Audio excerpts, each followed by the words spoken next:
Hello, Wastelanders. Welcome back to London. How is everyone? Hello. Hi. Hello. Hello. Hiya.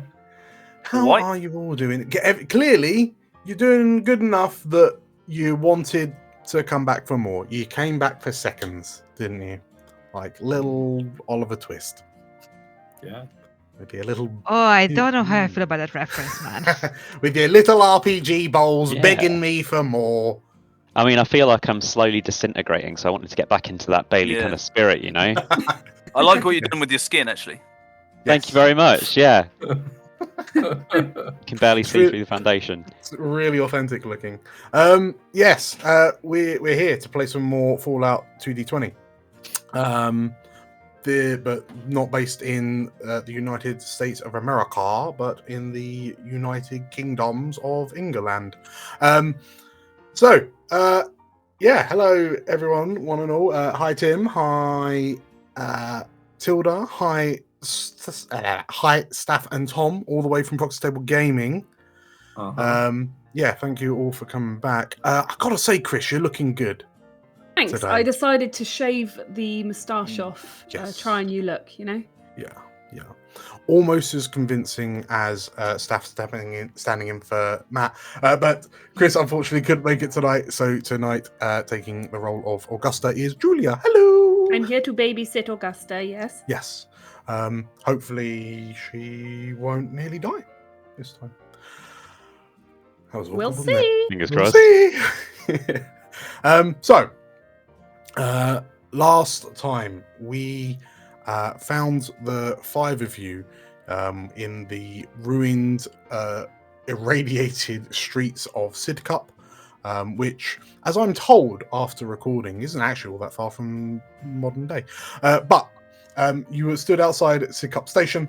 There was a Pindar station there, which are, the London's equivalents to the vaults, quote unquote. And you successfully managed to diffuse a relatively high tension standoff with one another. You were accompanied by an enigmatic figure known as Dr. Rast, who reportedly was a physician of health all the way from Oxford. And he was looking for his daughter. You heard some panicked, pained screams coming from the station, and upon investigation, you found a woman called Mika. You found her via some raiders, some hooligans, which were a bit more trouble than we were expecting. But yes, unfortunately, with her dying breaths, courtesy of a fatal gunshot wound to the stomach, Mika told you of a secret that she was keeping in Crystal Palace, which is a very large kind of walled settlement city to the north of where you currently are. And she divulged that the secret was an item known as a GEK, a Garden of Eden creation kit.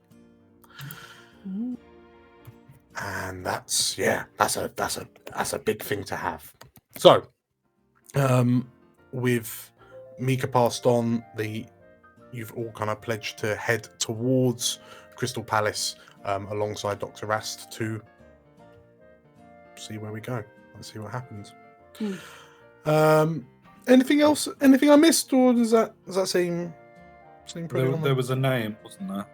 There was a name. Yes, Clemens. you're looking for a chap called Clements, who appears to know Mika in some way, or knew Mika in some way. Yes, that is fundamentally your objective. So, if we feel like we're all caught up, who would like to begin? Me, please. Yeah. Okay. It has been several hours since leaving Sidcup behind after Mika's death. The travel has been hard, but Dr. Rast continues to push recklessly ahead into the wee hours of the night. Slowly, the drizzle becomes heavier in the sky above. Dark clouds blot out the stars, bringing with them a light but deadly rainfall. As the rain starts, Rast curses quietly beneath his breath and changes course, leading you to a burnt-out house nearby. Only sections of the house's walls are still standing amidst the rubble, but its tin roof still hangs on the ceiling, if just barely. It's at least enough to protect you from the worst of the whipping radioactive winds and acid rain outside. I slept here last night. It seems safe enough, Rast explains quietly, as he removes his lab coat and tosses it over a broken couch in the living room. Beneath the coat, Rast is wearing nothing more than a set of dirty pajamas. With a small gesture of his hand, he motions to a makeshift fire pit by which a small pile of unused dry wood remains. I suppose we should stay here tonight. Crystal Palace is still a long hike from here and we'll need our rest, he says simply, before he disappears into one of the back rooms of the house, leaving you all alone with one another. So, as the Doctor removes himself from the situation, the five of you kind of find yourself stood similarly to how you first met not too long ago, stood in a circle. This time, instead of guns pointing at one another, you're separated by a unlit campfire. Who's doing what? What do you do? Guess I'll go ahead and get this fire sparked up. Sure. Well, Bailey, as you kind of kneel down, you notice that there's like a box of matches. There's the dry wood. And thankfully, it's dry enough that it should light without any real trouble.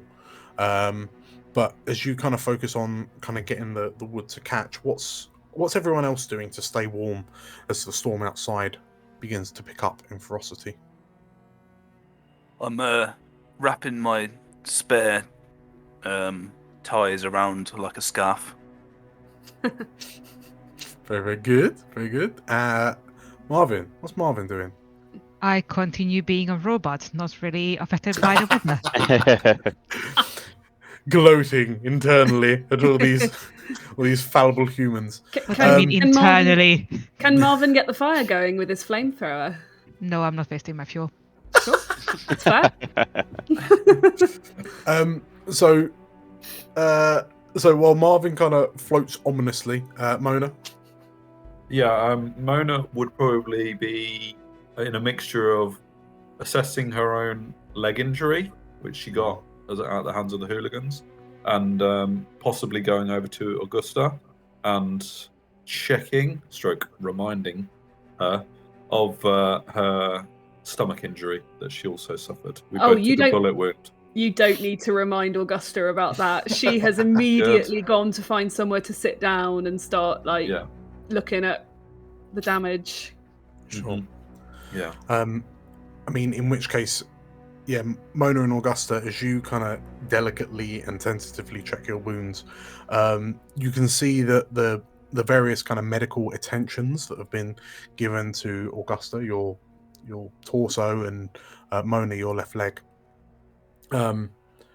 Like it's the solutions that you've reached so far are a temporary measure for sure. You're going to need to kind of perhaps some rest will do them better. Mona, being the proficient healer that you are, you're probably going to need to do a little bit of tending to the wounds, both yours and Augusta's, if she'll have it, before you turn in for the night. But I mean, given the world that you live in, the fact that Mona, your leg is still attached, I mean, that's the half the battle right there. So yeah, that's good. I think Mona would probably also be using the injuries as a little bit of a screen to talk to Augusta. Sure.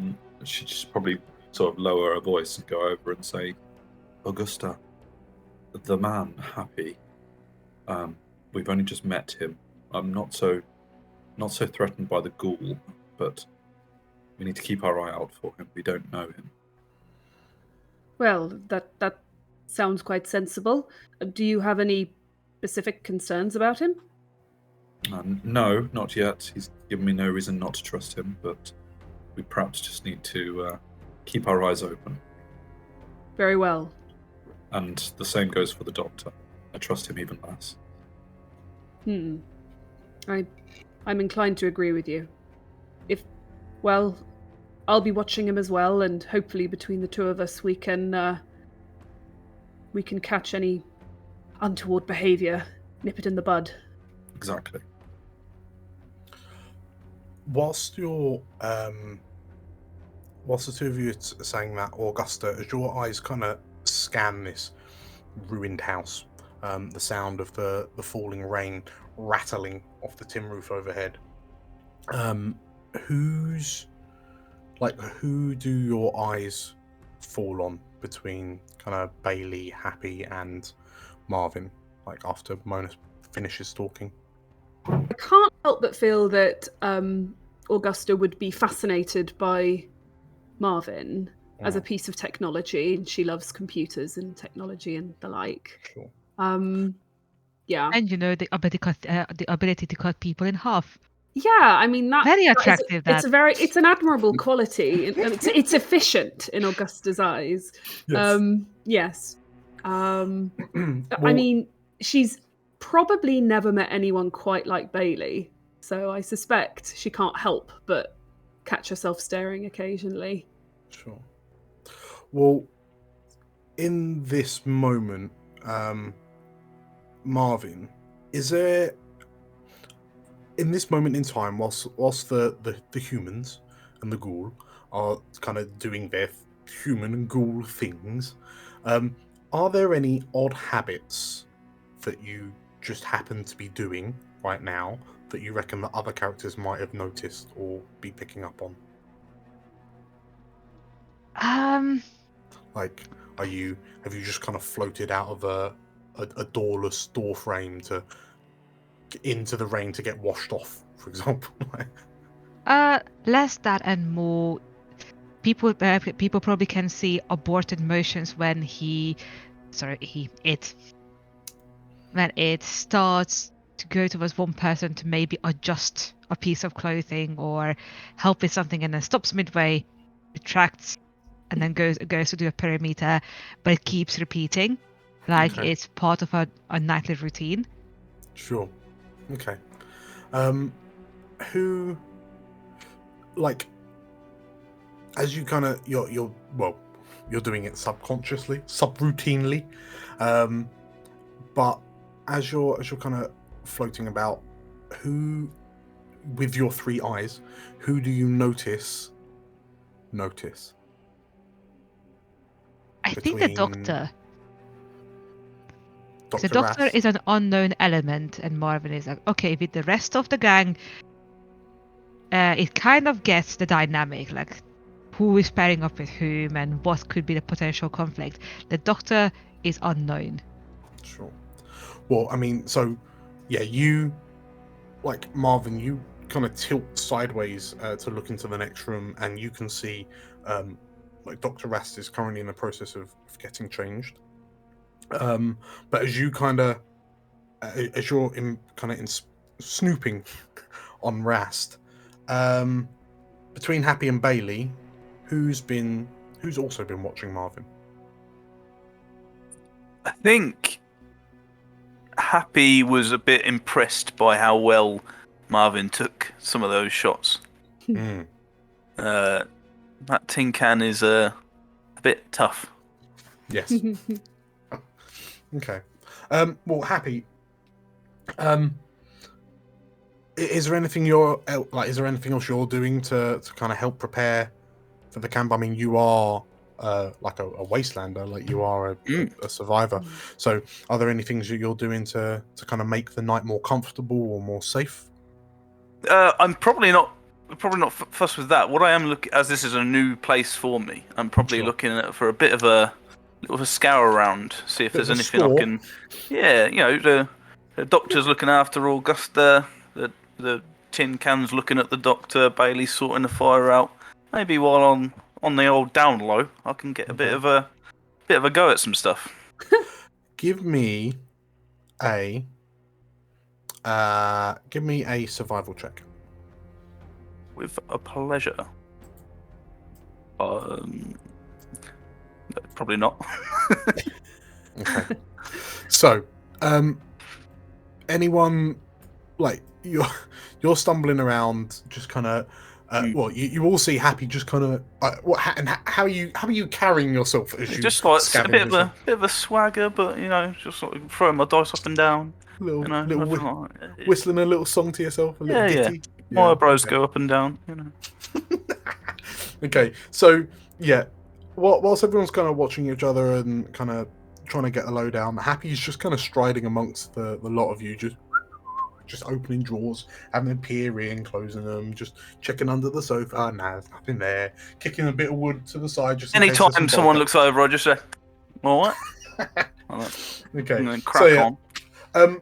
Unfortunately, this. So, the gist that you get from this house, Happy, is that it's pretty clear that it's used by travelers, and I mean, as far as shelter, like night shelter goes, I mean, it could be a bit more well defended, but it keeps you safe from the elements. And the last place we want to be out right now is out there in acid rain. Yeah. So, I'm just like my namesake, quite happy. Sure. In which case, yeah, as you're kind of minding your own business, there's and Bailey, you managed to get the log to catch, and as the log begins to crackle, and you're able to kind of gently rub your hands together, not too much friction, not in your state, and then kind of warm yourself up as best you can. What's going through Bailey's mind? I think this is something that they know that they can do. They're spending a lot of time. I mean, it's not like they don't notice the little glimpses they're getting from the doctors. I mean, Happy's actually been surprisingly accepting so far.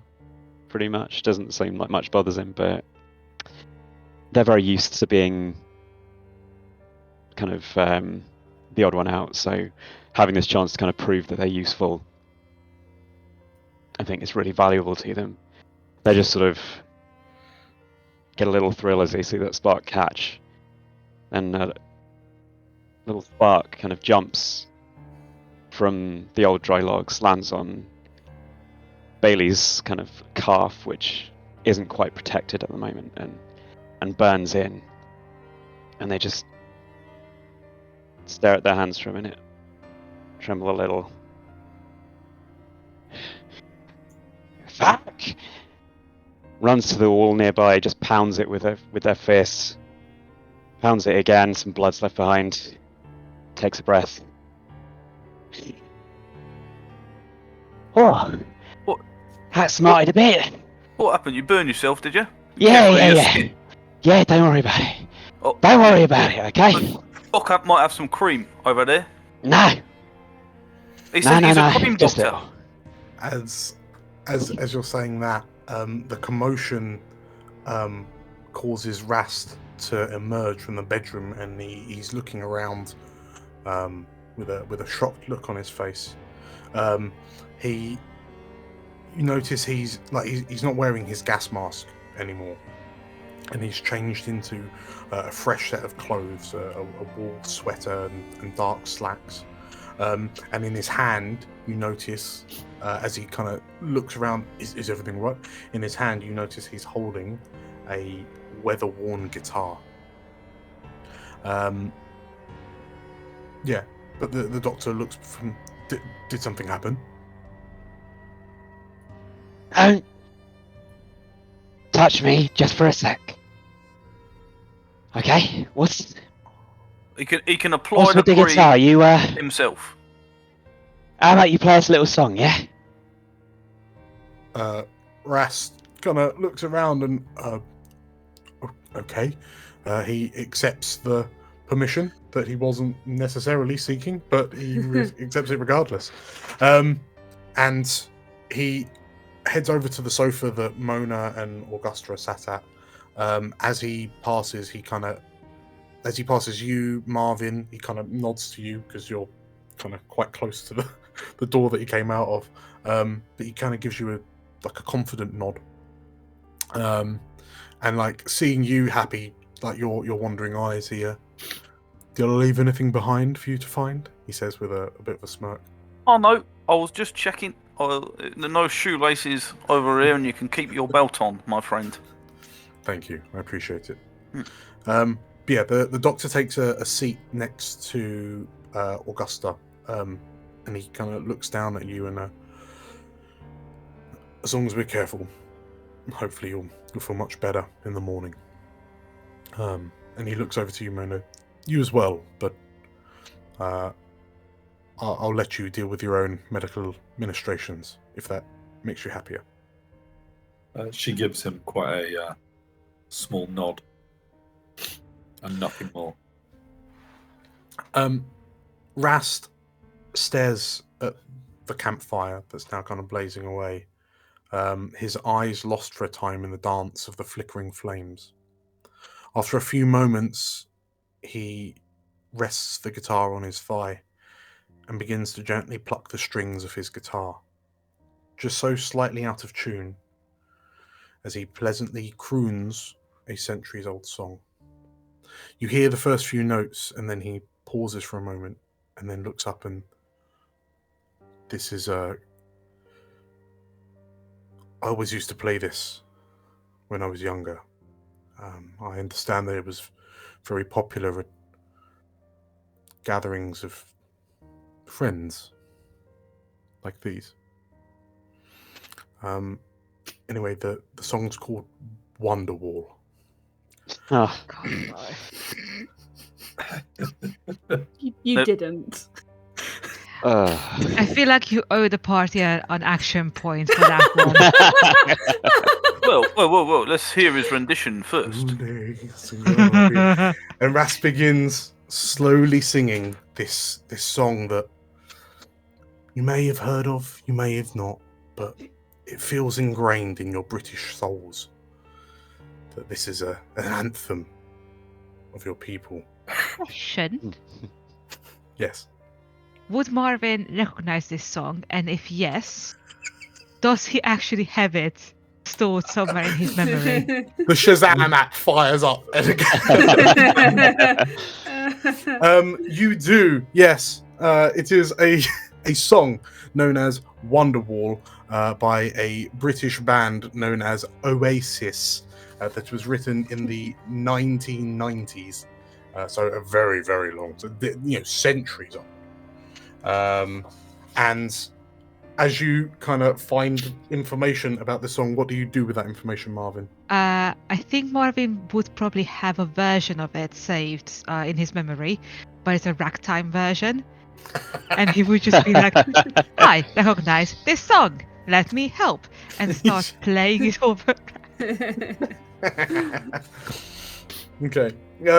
So Rast kind of, as you kind of chime in, this floating jukebox of a Mr. Handy, Rast changes the way he's playing it, decidedly less Morrissey, and starts to kind of play along with you. As you finish, Rast kind of stops, and there's this warm smile on his face. He puts the guitar down next to him, like propped up against the side of this kind of broken, lumpy sofa. I've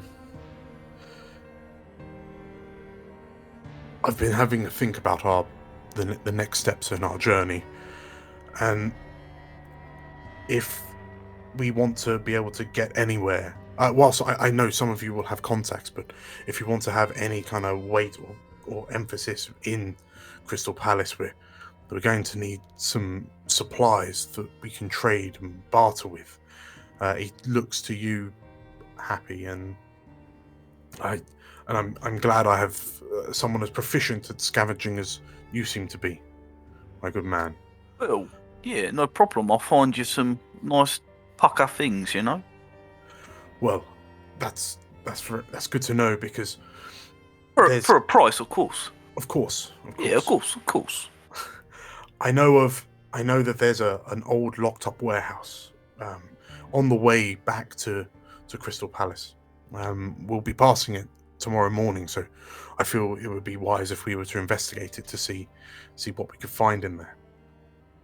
It's relatively well hidden amongst the wreckages of the buildings nearby, but so I'm confident that whatever's in there is still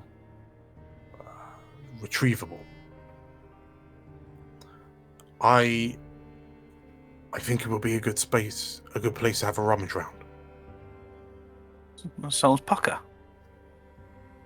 And obviously, any problems, we've got old Rusty over here to slice them in half. Ain't that right, Rusty? I do believe you are mistaken. My name is Marvin. Au contraire. My apologies. Rast chuckles and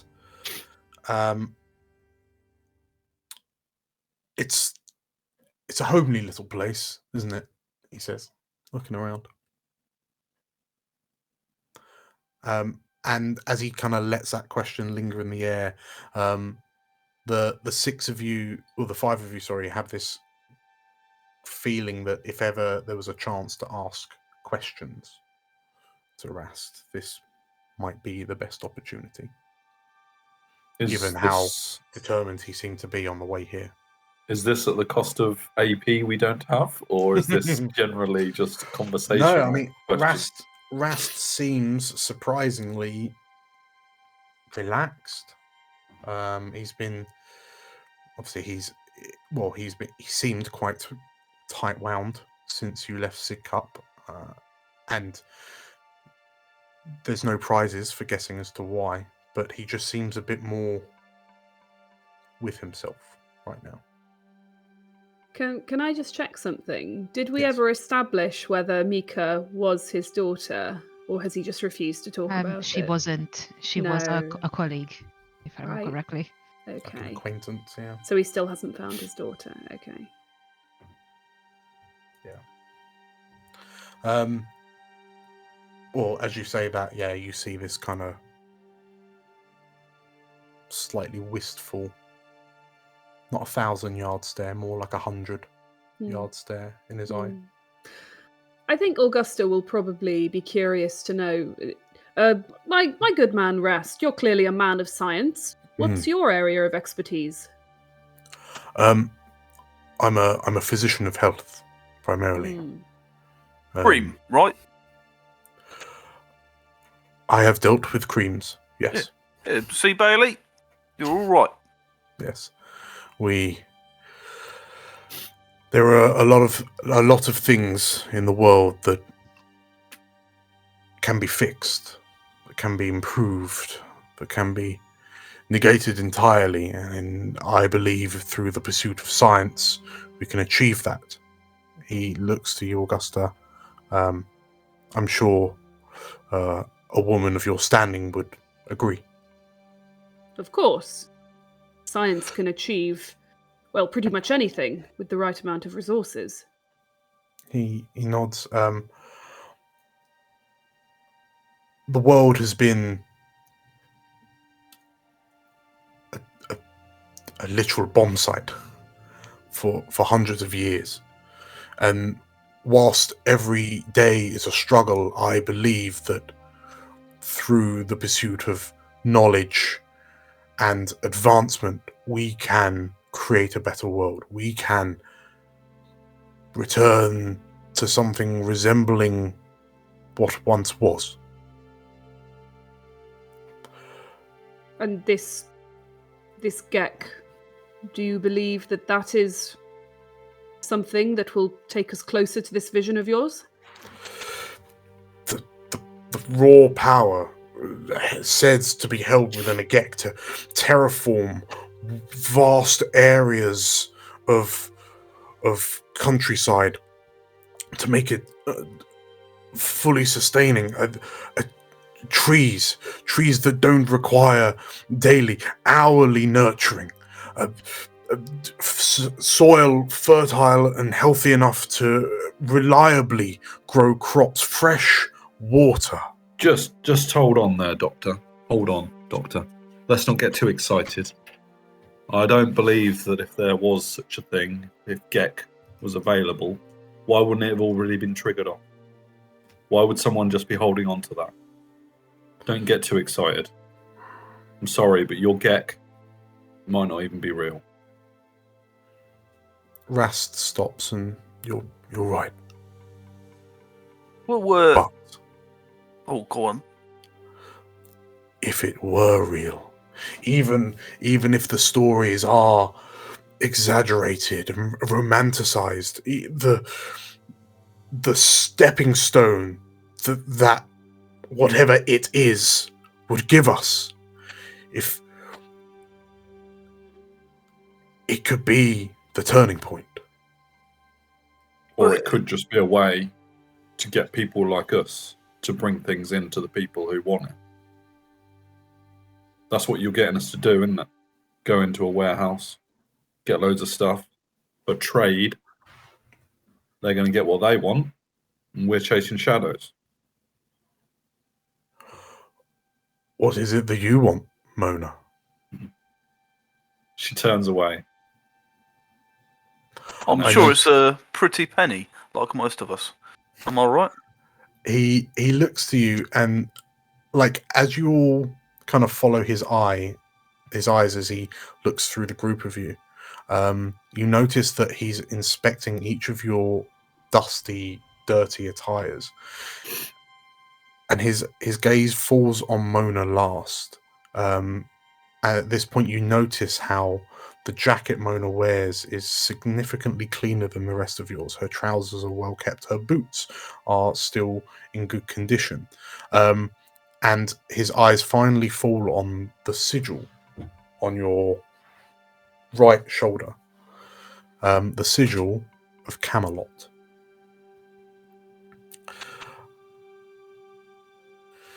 Either you're wearing that coat which had one careless previous owner, or you believe in something more than just yourself. Perhaps, Mona, I'm not the only one who hopes I can change the world. Perhaps. The gentry over at Buckingham, I know that there are a lot of people that aren't happy with the way that things are running. I know that Camelot struggles against the Tommies and the Syndicate and everyone else here, turning London into a playground of violence. But you have a hope. You try not to show it, but I can see the hope in your eyes. There's a reason why you've only recently started wearing that coat. She probably stays silent for a little while. Probably looking around the room for anyone else to speak. The doctor asked you a question.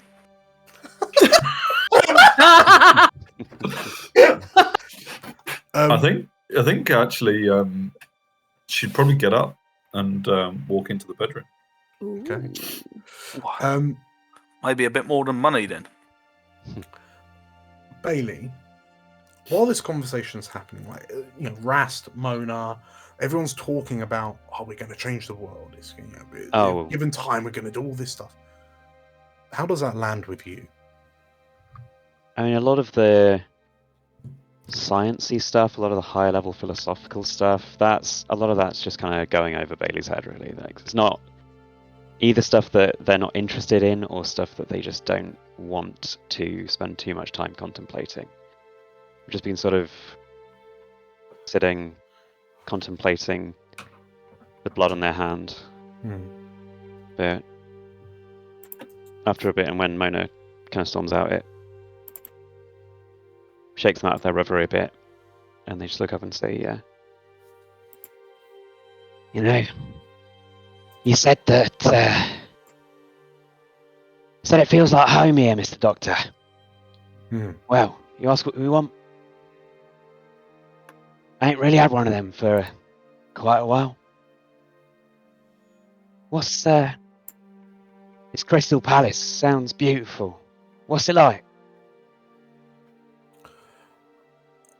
Rast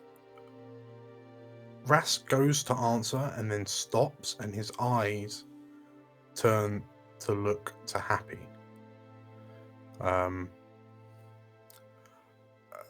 And Rast continues, I hope you don't mind. Please correct me if I get anything wrong, but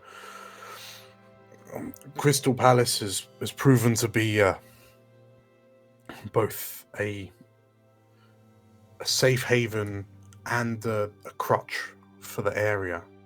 It provides shelter and security to those who need it, those who are willing to work and put effort into its upkeep. But whenever, in a world like ours, whenever anyone has the ability to reach for power, then ambition can very quickly be turned sour. He looks to you, and I appreciate you agreeing to come along to Crystal Palace. I understand they've had a recent change in social opinion about individuals such as yourselves, but I will do everything I can to ensure your safety when we're inside. Yeah. As I'm sure, hopefully, Figured they as all much. will. But who knows? Who knows what the world post-Gek looks like? I hope it can be your world as much as it is everyone else's. Well, we'll just have to see, won't we? He nods. With that, Rast kind of slaps his hands on his thighs and kind of pushes himself up. And he kind of looks to you all in turn. He nods. He kind of places a hand on your chassis, Marvin, in an almost like petting the dog, petting the cat kind of way. Like, oh no, actually no. It's the equivalent of the firm hand on the shoulder of like a trusted colleague. But he turns to you all, he nods, and then he turns to go to the bedroom and then stops and thinks, oh no, it's occupied. Right, well, he picks his lab coat up, if you don't mind, and he grabs one of the cushions he pulls one of the cushions off the sofa, and he kind of retires to a corner, and so as he gets himself ready, I suggest getting some rest. We'll have a long day tomorrow, he says, as he retires for the night. Between... Go on. I was going to say, at that point, could I go over to Bailey? Sure. And just, what there, geezer? You looking for a place in Crystal Palace then, are you? I've been looking for a place for quite a while, really. You know, with like a roof and stuff. I've not heard of them ideally sort of no. things. I mean, I've found a couple of places with like with a roof, but not all the walls, or maybe they're full of like rats which try and eat my feet. So I have a particular place that does no such rats. Well, not many anyway. you have my attention. Perhaps if you wanted to come stay in my abode, that would be quite all right, my friend. And here, I'll give you this. And he takes off his tie. Wrap this around your hand. That will soak it up a little bit. Don't help your little burn there. Then we're all have a nice little kip. Wake up, be just as good as new. You know what? I might well just do that.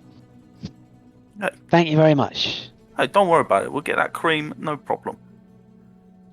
Knowing it probably won't do anything, I will definitely take the tie and just, wrap it on. As this plays out, Happy pulls another tie and puts it around his arm. As this plays out, kind of off to the side, watching everyone with your three eyes, what's Marvin making of this? Like, what's happening right now?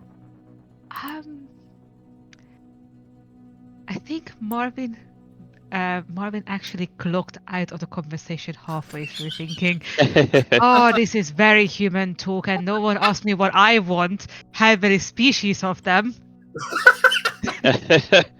Like, yes, of course. Don't ask the robot what kind of revolution they want. And then just spend the rest of the conversation thinking about, like, Bailey's problem is that they are not dressing well enough. Like, all of these issues could be fixed with a better jacket, a better hat, and maybe hang on now. just shorter limbs. Actually, if you just didn't have a hand, then you wouldn't poke out the end of the sleeve. Like, I think halfway through, Marvin starts going through the abode. Like, maybe if they can find just some makeup, just something, an accessory. Sure. I probably would actually, like, after a bit, once most people have started to get to bed, it's probably going to take a while for they to settle down anyway, given it's been a hectic day. So I probably would find wherever Marvin is just ominously floating. Yeah, I think a couple of times you wake up during the night to Marvin hovering above you, measuring your shoulders. I mean, yeah, just holding. When up that happens, after like my initial like, do I need to kill this reaction, I'd be like, you seem all right. It's nice to have someone else around who knows what it feels like not to quite be one of them, Yes, I believe I know what you mean. By the way, blue is not your color. Would you like a new hat? You know what? Because I don't mind you, I'll pretend I never heard that. Okay. So you all kind of managed to get a night's sleep. It's somewhat middling. I mean, you don't feel particularly well rested when you wake, but also you don't feel particularly horrendous. The lack of windows and one of the walls allows enough light in that you're kind of awoken quite early in the morning. Between the five of you, who do we feel wakes up first? I mean, I don't sleep, so and why is I am going to put that's... up my hand here. So you're kind of in standby mode. So you've managed. I imagine over in the corner of the room is a toilet bowl that's not connected to anything. It's just kind of sat, and you're able to lower yourself into it, dunk, like an egg in an egg cup. Excuse you. So it's an empty toilet bowl. It's fine. It's fine. Otherwise, you'd be on your side, wouldn't you? When the thruster turns off. Yeah. Between the five of you, who would we argue is the first to quote unquote wake up? I mean, I'm very used to sleeping in conditions like this, so I'm probably out like a light. Cool. I'm comfy with a little rolled up tie as a pillow. I mean, you know what? Given how she holds herself, I think it's going to be Mona. I was going to say, Mona is not as comfortable out here as she would like to give the perception. Sure. I don't know whether or not, storming into the bedroom had its potential pros in that maybe she had a bed to sleep in. Yeah. But I don't know whether there was a bed in there or anything. There was a bed frame. Sure. She probably would have spent the initial few moments taking her jacket off and just looking at the Camelot emblem that's on the side of it. probably just tracing it with her fingers a little bit, and then finally just stuffing it under her head and going to sleep on it. Sure. But it probably would have been a fairly restless night, Yeah. and she probably wouldn't have allowed herself to sleep any longer than necessary. Sure. And possibly a bit uncomfortable from her leg wound. So. Sure.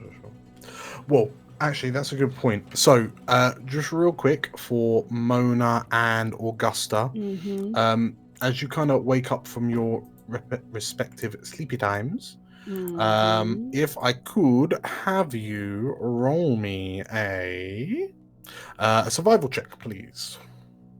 Difficulty 1. Okay. I needed your rolls. Yeah. Well, one of your rolls. Do either of you want to use a luck point? It's because this is going to determine whether your injuries heal or not. Is it going to reopen if we don't? At the moment you have wounds, like they've been treated. So yeah, they could well open up. But if you if you get a success, then you manage to, like, it disappears. Like, it is healed. Feel kind of bad using up one of Chris's last 2 luck points. Well, I mean, I would say go for it. You know, you've you got 2 luck points. You got two d20s there. Go nuts. I can't get luck back though, right? I mean, let's just. You know what? I just. Oh, there you go. Oh, cool. 2 successes. So you earn the party an AP. Very well done. What just happened? What about you, Steph? Well, I'm going to say no as well, obviously, Was because you'll give it, right? For Was free, that bonus guest luck? No. I just used 2 of Chris's luck points. Oh, look at that, Mona. You've got 2 luck points as well. Boom! 2 successes. Great. So that's another party AP. What? Fantastic. Yeah. So you're both bottomed out on luck. Yeah. That's terrible. So what a shame, right? Really, really negligent of your resource management there. So both of you can remove the injuries from your character sheets. I think I know where this is going. As you wake up with the benefits of what could almost be described as a long rest, you have your luck back. You regain your luck points. Oh, damn it! I used none of them last session. You regain your luck points, and you all go up to full health. Cool. Woohoo! Thank you. But whilst this is happening, whilst you're all clicking away on that, Mona, as you kind of come out of the bedroom, you look around, you can see people kind of dozing softly. Give me a perception and survival check. Sure. So 6 instead of, 6. Yeah, sure. I might have done that wrong. Yeah, so no, it's a fail either way. I have done it wrong. It should have been a target. No, it should have been a target 8. That's correct. Yeah. Okay. It's the same for both, actually. But yeah. It's a fail either way. In which case, so Mona, you're kind of busy doing your morning routine. Who's the next to wake up? I don't imagine Augusta's terribly comfortable either. Okay. Sure. Although by the morning, her abdomen's doing a lot better, which is good. Yes. Yeah. Whatever Rast has got in those stim packs has done wonders for you long term. Slightly suspect. So yeah, I think Augusta will probably wake up. Which I don't think she slept terribly well. So she's going to have been a bit restless most of the night. In which case, as you kind of right yourself on the sofa and just kind of rub the sand out of your eyes as you peer out into the streets of London, roll me a perception and survival check. Okay, so I'm doing a survival check, but instead of my endurance, I'm using my perception skill. Correct. So I'll put 6 in the attributes. That's the one. Thank you. 3 successes. 3. You gain the party 4 AP. Hooray. 2 AP, sorry. That's the way to do it. So, as you kind of rub your eyes, you can see, like, you're distracted a little bit by Mona kind of going around doing her thing. But then you your eyes noticed a shape kind of flit past the opening in the wall, like a gap in the wall. And as you kind of cautiously stand, you take a big step over Happy, who's he's using his bowler hat as a pillow. You peer outside the window, and in the streets outside, a pair of eyes looks up to you. Oh no, what is it? It's the little friend. Hello, dog. And looking up to you is a raggedy coated brown and like chocolate and blonde furred dog. You're not one of those rabid, starving, fierce street dogs, are you? The dog looks to you and Okay. Good. It's kind of it appears to be sniffing around the area. It sees you and just like its nose is going. But yeah, this doesn't look like one of those needs to go to a vet mongrel dogs. Right. That will just kind of run at you. I mean, this one's got fur, so that's a good start. Yeah. That's a good start. Yeah. As this dog looks to you, what do you do? I mean, dogs are quite nice, aren't they? I don't know how many dogs do Pindaristas see in their Pindar stations. Do we keep dogs? I don't know. There would have been pictures of dogs in books. Yeah, you remember pictures of dogs. You all know that. I mean, even in the Fallout universe, dogs are still 100% a man's best friend. Yeah, absolutely. So I guess she's probably or a ghouls or a handy for that matter. Yeah. She's probably gonna. Does she have any meat or jerky in her inventory? Probably not. Don't. No. I might see if anyone else does. Maybe I'm gonna kick Happy very gently, just to sort of just push him with my toe and say, Happy, there's a dog out here. Do you have anything a dog might like? What does he like? Pot noodles? Noodles? A dog? Well, it's like in a soup, isn't it? You can have a little dabble and a lick. I'll open it up and then. The conversation has begun to awaken all of you. As Happy, you just roll over, and then from your trousers you produce this pot of noodles. Right. And as you peel the foil top off, there's just dried noodles with this like powdery stuff. There's a little sauce sachet on the top, and it's like, it's really good, really crunchy. It's really nice. Like the powder's really flavorful.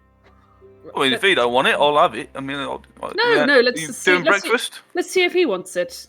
Yes. All right, he can't have all of it though. This is mine. Hold on. Is it? And Bailey's going to rummage in their what could charitably just be described as a bag, and produce a mysterious spherical item on a stick. Got a toad. Toad on a stick. Toad on a stick. Oh, dog's favourite, probably. My favourite, anyway. It's worth a try. Okay. So it's a stick and a food. It's everything a dog could want. Yeah, he might like the stick. You're right there. Don't throw it. He'll love it. Well, as you say that, like you've just been kind of rummaging around with a load of food. Marvin, you're you've reactivated. You're just kind of seeing everything that's going on, and then one of your eyes turns and sees at the window that Augusta was just kind of hanging out of. This dog is like two paws on the windowsill, looking inside, and there's a distinct like a lick of the lips as the there's a toad in there and there's hot noodles. I'm gonna let the dog in. Okay. So as you kind of open the door, I guess the dog slowly kind of approaches, just kind of warily sniffing, like the tail's definitely between legs, and like just almost pulled along by its snoot. The dog appears to be sniffing out the food. Augusta, off the stuff that you've read from the Pindar station, let's say, like dogs make very good companions. But with this in mind, is there anyone who'd like to try and tame the dog? What kind of skill would you need for that? If you were to pin it down. You feel like a handy combination of charisma and survival will probably see you through. But this is also something that multiple people could jump in on. Well, I'll certainly, throw a couple of dry noodles at the fella. Yeah, I'll dig my fingers into the middle of the toad and just pull it in half, and offer half of it to the dog. Okay, I'll put a bit of the sachet on top for a bit of yeah. Put the pot noodle seasoning. You know? So who's like the ringleader of the domestication attempt? I think it's Happy by the sound of it. Oh, well, I quite like a mongrel. A pup. Okay, right. And who's helping? I'm Sounds sure like helping Bailey. out on this. I'm very excited. Sure. I mean, anyone else can help with like pats and. Yeah. That pot noodled seasoning would totally be exactly how it is modern day. Wouldn't it? 200 years later, it would be absolutely fine. Yeah. Is it something called chai Ken? Yeah. Anyone who wants to help Happy, please roll me a charisma plus survival check. So yeah, click survival and then swap out your charisma stat. All right, let's give it a go. Swap in your charisma stat, I should say. Ooh. I mean, Marvin, like the humans are fussing over a valid food source. What's going on? I didn't want to say anything because I feel like Marvin is not the best person the best non-person to try to tame a dog. But you know what? My charisma is 7. I am going to try to help. Oh, okay. Ooh. I would like to spend a luck you've- to re-roll mine as well, please. What do I roll? I do survival and then swap out for charisma. Yeah, so instead of whatever it is, swap it out for 7. How much? Yeah, no. How many dice can I re-roll for a luck point? 1. One. Is Mona jumping in on the action? With an AP? You may. This is very important. It's very important. All right, I've critted. Okay. I've critted the dog. So we've got So- loads. right. So Augusta rolls 2 successes. That's one more than we needed. Tim re-rolled to get a 2, so that's 1 free. That's another AP. The dog seems a bit concerned by the robot approaching with a pincer, buzzsaw, and flamethrower. And Mona, I think, is just, what is happening over the course? Mona's Everyone's just converged on this dog. muttered dog meat under her breath and then walked away. And then last but not least, Tom, you use an AP to buy a 3rd dice, getting 2 successes. Does that mean I get 1? Did I need 2 successes or do I get 1 AP So back? it was a difficulty 2. Oh, no. The dog sniffs and then like looks up to you with like the textbook puppy dog eyes, and then just like starts eating the pot noodle. Like just takes the hand, the pot noodle skips on the floor, and as you like with the seasoning powder goes everywhere. He's scooping it up, put it in a bowl. Oh, my turn, and then give it back. Sure. So yeah, the dog seems happy and just kind of starts sniffing around because Bailey, you kind of prized open that toad on a stick. So then it's just kind of like it's up to you. It's at your feet. It's looking up and sort of like trying to nibble at one of the feet of the toad. But yes, in a very, very short space of time, this dog seems like it's happy to be with you. Oh, good boy. We got a dog. You got a dog. Is it a good boy or is it a good girl? It is a dealer's choice. Let's put it to a vote. I mean, all dogs are good boys, really, aren't they? Yeah. That's true. Whether it is a girl or a boy, Whether it's a girl or a Yeah. boy, it's a good boy. Yeah. good dog. Good dog. It's a good dog. It's a good dog. Well, I was thinking if it's a girl dog, Uh-huh. then maybe we could call it Mika. Oh. Well, I think that is a splendid idea, regardless of what sex So- it is. well, as We you're, could be good either way, yeah. I imagine Happy, upon trying to find out if it's a good boy or a good girl, just is the kind of guy that would just immediately go to check in the most direct route possible. But as you're kind of inspecting the dog, you notice that it's wearing a rusty old dog tag. Oh. The cheap aluminium charm is in Like the this. shape of a cartoon bone. It's got some. Shape of a cartoon bone. And Let me reads, see that. Charlie loves you. Oh, little. You know, Their little name? Charlie, do you? Charlie loves you. The dog turns its head as you say the name Charlie, but I mean that's either the dog's name or the owner's name. You don't know. Well, I completely agree with Bailey. We should call this Mika, but I believe it's already got an owner called Charlie, who loves Mika dearly. Yeah. Anyway, let's crack on. So, Rast wakes up soon after, and we have a dog. He says as he looks. Don't worry, at you all, he's already eaten. as he fuzzes over, and Rast goes, oh, "Very good," and reaches into like his lap, a pocket on his person, and produces some jerky. He kind of hands it out to you, like some small bits of it to you for he's rationing, but he hands it all out to you for breakfast. As you take it, you don't know what type of jerky it is. You don't know what it came from, but it smells all right. Rast seems quite kind of contemplative and thoughtful this morning,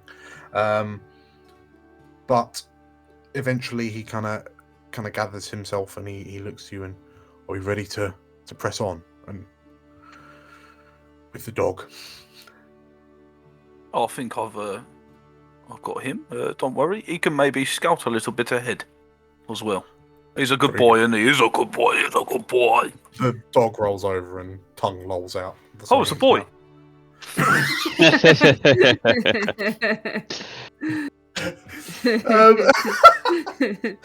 So, as the group of you leave this house behind, you press on into back into the streets of London for what ends up becoming an uneventful several-hour hike. However, after those hours have passed, in a small clearing among burned-out buildings is an old warehouse not much larger than a house. Its windows are barred on the outside and appears to be boarded up from the inside. Its entrance is a set of wide doors, held shut by two heavy padlocked chains. A rusty sign near the door reads, Green Brothers and Company. No parking. Keep clear. Spray painted beneath the sign in faded red letters are the words, Hell is empty, and all the devils are here. What do you do? Not a good start, is it? Oh, says Green Brothers. Maybe it's some of my lot. There we go. Optimism. I like it. Marvin sheepishly puts away the flamethrower he started to raise. Can Bailey start doing a bit of a sweep of the outside of the fences and stuff? Look for if it's been used recently. If it seems like there's been people in and out, or anything else. Anyone else joining Bailey? Could I send the dog off? The dog will happily go with you. Yeah. I think Augusta will go with Bailey and do a bit of seeing if are there any windows in this warehouse? Can I look in? Augusta, Bailey, the dog, Mika. I mean, what's Mona doing? Mona probably turns to Rast and says, "Are you expecting anyone inside? What do you know of this place?" Well, I saw it as I was heading towards Sidcup, and I mean, it looked quite intact and kind of locked up. It didn't look like it had been entered. So I guess So you know nothing about it, I can't she say I do. says. No. But She gives him quite a deathly stare for a few seconds longer than necessary. the mystery of it holds promise, though, I feel. What's Marvin doing? Just staying with Rast and Mona? Yeah. Marvin is definitely thinking like this is a problem that they don't particularly want to be part of. Sure. In which case, the recce crew, as you kind of investigate the area around this warehouse, you kind of end up doing a full lap, and what you figure out is that there is only one entrance, the double doors chained up with the graffiti on it. The raised yard behind the warehouse is littered with wood scraps, a broken chain link fence, and other junk. The building itself does not appear to have been disturbed from the outside or broken into recently. The chains barring the door are relatively new and not rusted, though the iron bars on the windows show signs of severe rusting. The windows are high up, potentially too high up to really kind of get a glimpse into without scaling the side of the building. Does Bailey want to stand on Augusta's shoulders? Maybe we could get that robot fella to have a little like hover up.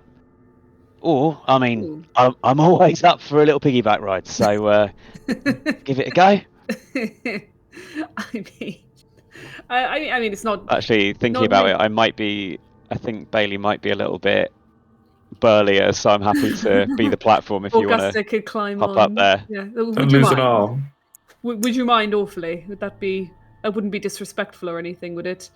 I don't want to trample all over you. You won't be your first one. Come on.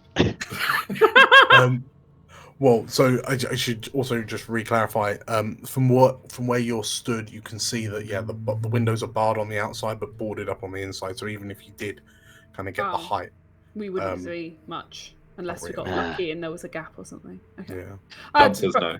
Probably not worth it. I think looking up there, they seem to be boarded up, but it's interesting that the chains are new. That implies somebody has been here in the last few weeks or months. Why are they chained it up for? Keeping people out or keeping something in? I'm really quite worried about that quote about hell and devils on the front door. I just call me a nibbling Nancy, or if you will, but I don't like it. I think something's off. So, with everything that you've discovered, how do you wish to proceed? You feel that, I mean, you could just take the direct approach and just flat foot kick the door open. But you'd have to do something about the locks or the chains. The padlocks themselves have big, very noticeable keyholes on the front of them. So you reckon if any of you have tools available that could pick locks, that might help. You could potentially go through a window, but it would involve wrenching the bars off the wall, going through the window, and then going through the boards on the other side. I guess it's always at altitude. It's always possible there's some kind of skylight on the roof, but we'd have to get up there, and that could be quite dangerous. Probably front door, I'm guessing. Might be easiest. That happy fella, he looked like he's probably been through a few locks before.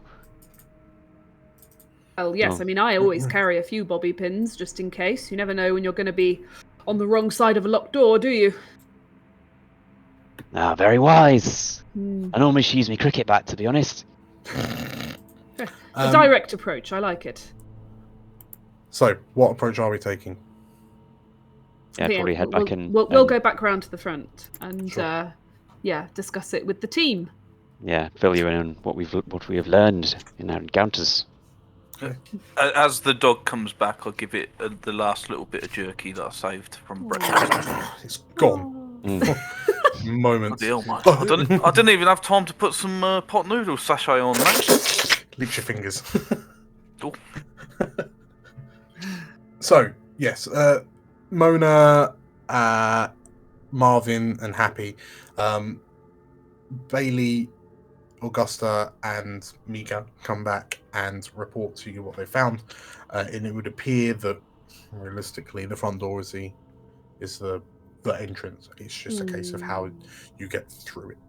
Could Mona use an action point Correct. to look a little bit more closely beyond the gate and see whether or not there are any form of defenses beyond the gate that would suggest anyone is watching if we were to go through? Would that be something I could spend an action point on? Like if we were to literally unpick the lock and get through, would we immediately alert anyone on the other side, or does it look like it's unobserved? Rast was correct when he said that this place was kind of out the way, a little bit hidden. It's off the beaten track. There's not looking around. There's really not much in the way of sort of like vantage points for people to get the drop on you or be kind of watching you. I mean, there are kind of shadows and dark corners for sure, but metaphorically, if there was anyone that watching, we'd be able to see them. Yeah, realistically, like, especially given the Fair number enough. of you, like metaphoric, like to take a step back and look at what you're seeing, it's almost like if you rebuilt this warehouse as a literal treasure chest. That's like this is a potential gold mine for scavengeables. Yes. Can I just check? Are we currently still outside of the perimeter fence, or are we inside looking at the front door of the warehouse? So you're outside the front of the warehouse. The only kind of fenced off bit was like the backyard. Yes. Okay, makes sense. After what Augusta said before, if I have a look, does it look like there's any like drain pipes or anything that, with a bit of luck, I might be able to shim my way up? You can see that there are holes in the wall where drain pipes might once have been, but they're no longer attached to the wall, given that a lot of these drain pipes will still probably be made from kind of raw metals. You probably find that they've been like lead pipes pulled off the wall some time ago for scrap. Let's just have a little look-see at this door, shall we? They've got chains and everything around here, but with a little bit of luck, there might be a little boulder next to the thing, and hey, presto, we could find something handy to get us in there in that door. And I would like to use some luck to find something useful. Similarly, maybe a boulder with a key underneath that someone's put there safely, or something of the like. Or a fire axe that we could use to break. I would like to use my luck to do that. Before you use your luck, it might be worth just giving it a go, seeing if you can pick it or something. Oh yeah, that's true. If you want to use your luck point for me to put something new in the area that helps you, by all means. No, I don't mind. But we can we check first to see if we can get in without using a little bit of luck in the area, or will I just go straight forward? If Mona's already been stood there a little while, right, while the others looked around for a bit, so she might have got a bit bored, if I'm honest. Mona doesn't really have much patience for anything. Sure. And so she might have already tried to unlock it with her own, just gone up and had a little look. If she's been satisfied that no one's watching, I think while they're faffing around, she might have just cracked on. In which case, as you're... Yeah, okay, so Mona, you approach the chains and... the chains and the lock look pretty new by comparison. They're new. They've been on there for a little while, but certainly not as long as the rest of the building. Looking about your person, you don't think you've got anything on you that you could use to pick the lock, which would be handy. So it's not just the lockpick skill then? I need something to do you would need, like, with that, do I? The bobby pins, for example. In that case, you won't. Yeah. I am also going to say, if Mona does try to open the padlock while we are waiting and doesn't succeed, Marvin is going to go up and say, "Here, let me help you," and just bustle through the chain. Sure. Okay. For a luck point, you could find a a bobby pin, like a hairpin. What? Why would you August, spend a whole? Why would you spend? right? Yeah, why would you spend a whole luck? If you Surely didn't, some if of you us didn't have have them. one on your person. Sure. So Mona, if you were having a look around, because I mean, here's the thing about Happy: he's only looking for the shiny things, isn't he? So you're able to find a matte black hairpin on the floor for a luck point, or Happy will find something else if he comes around the corner. I mean, I don't mind spending a bit of luck. Let's do it, my friend. Yeah. Hold on there, my fine female. Let us go in. You only need to look around, and you will find this. So Happy have finds. one. Can I just? Happy finds a shiny hairpin attached to a faded and weathered photo of a family. Ooh. Well, there you go. A relatively nuclear mum, dad, son, daughter family. Well, this clearly is used to get in this here door. I will give it a quick go, unless anybody thinks they're well equipped to do so. But let's go, shall we? Yeah. If that doesn't work, I've got me grenade. Perfect. A little out of the box thinking. Wonderful. Yeah. Yeah, just a boss search sound in the background, by the way. And we have a plan C. Wonderful. Okay, so in that case, you've now got a bobby pin, which so it reduces the difficulty of lockpick tests by 1. So, Happy, if you roll me a lockpick test, please. Okay. I would definitely like to buy an AP, and then because I'm buying an AP, I get to re-roll one, right? Correct. Such is my daring nature. So you use one of the 4-party AP, the 5-party AP. Yeah. I will re-roll the 17 just in case, unless. Let's do it because I'll get it for free. Okay. 2 successes. You gain the party back. You gain the party back an AP, and as you like tongue out, you there we go, and with a click, the first padlock falls off. Click. Say it's the same make, so you do exactly the same thing, and with a thud, the second padlock falls away. I would like to put the padlock and chain in my bag for later, my friend. Sure. So as you just kind of pulling this chain out the handles, you stuff that in your bag. The doors seem larger now that the chains are off. They loom over you. What do you do? Well, shall we just go in there or send Rusty? Marvin? Marvin, are you good at scouting the area? Mona opens the door. Wow. Oh, wow. Also, I'll no, draw my it's not. pistol. I do like a girl with some conviction. In which case, Mona, you push the door open, and you're surprised to see Rast walk in with you. And with that, we'll take a 10-minute break. Nice. See you in 10! See you in 10. Yeah. I remember that night when she walked through my door. Most beautiful, sad face I've ever seen.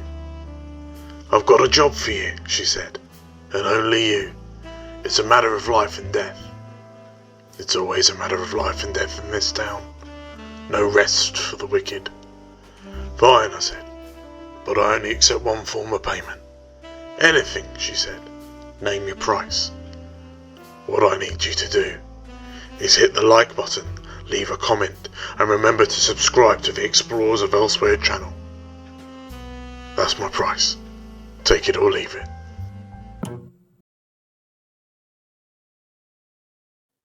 Ooh, here we go. The inside of the building is dark and entirely unlit, but for a few rays of light shining through fist-sized holes in the ceiling. The rows of metal shelves are mostly bare, having long since been picked over by scavengers.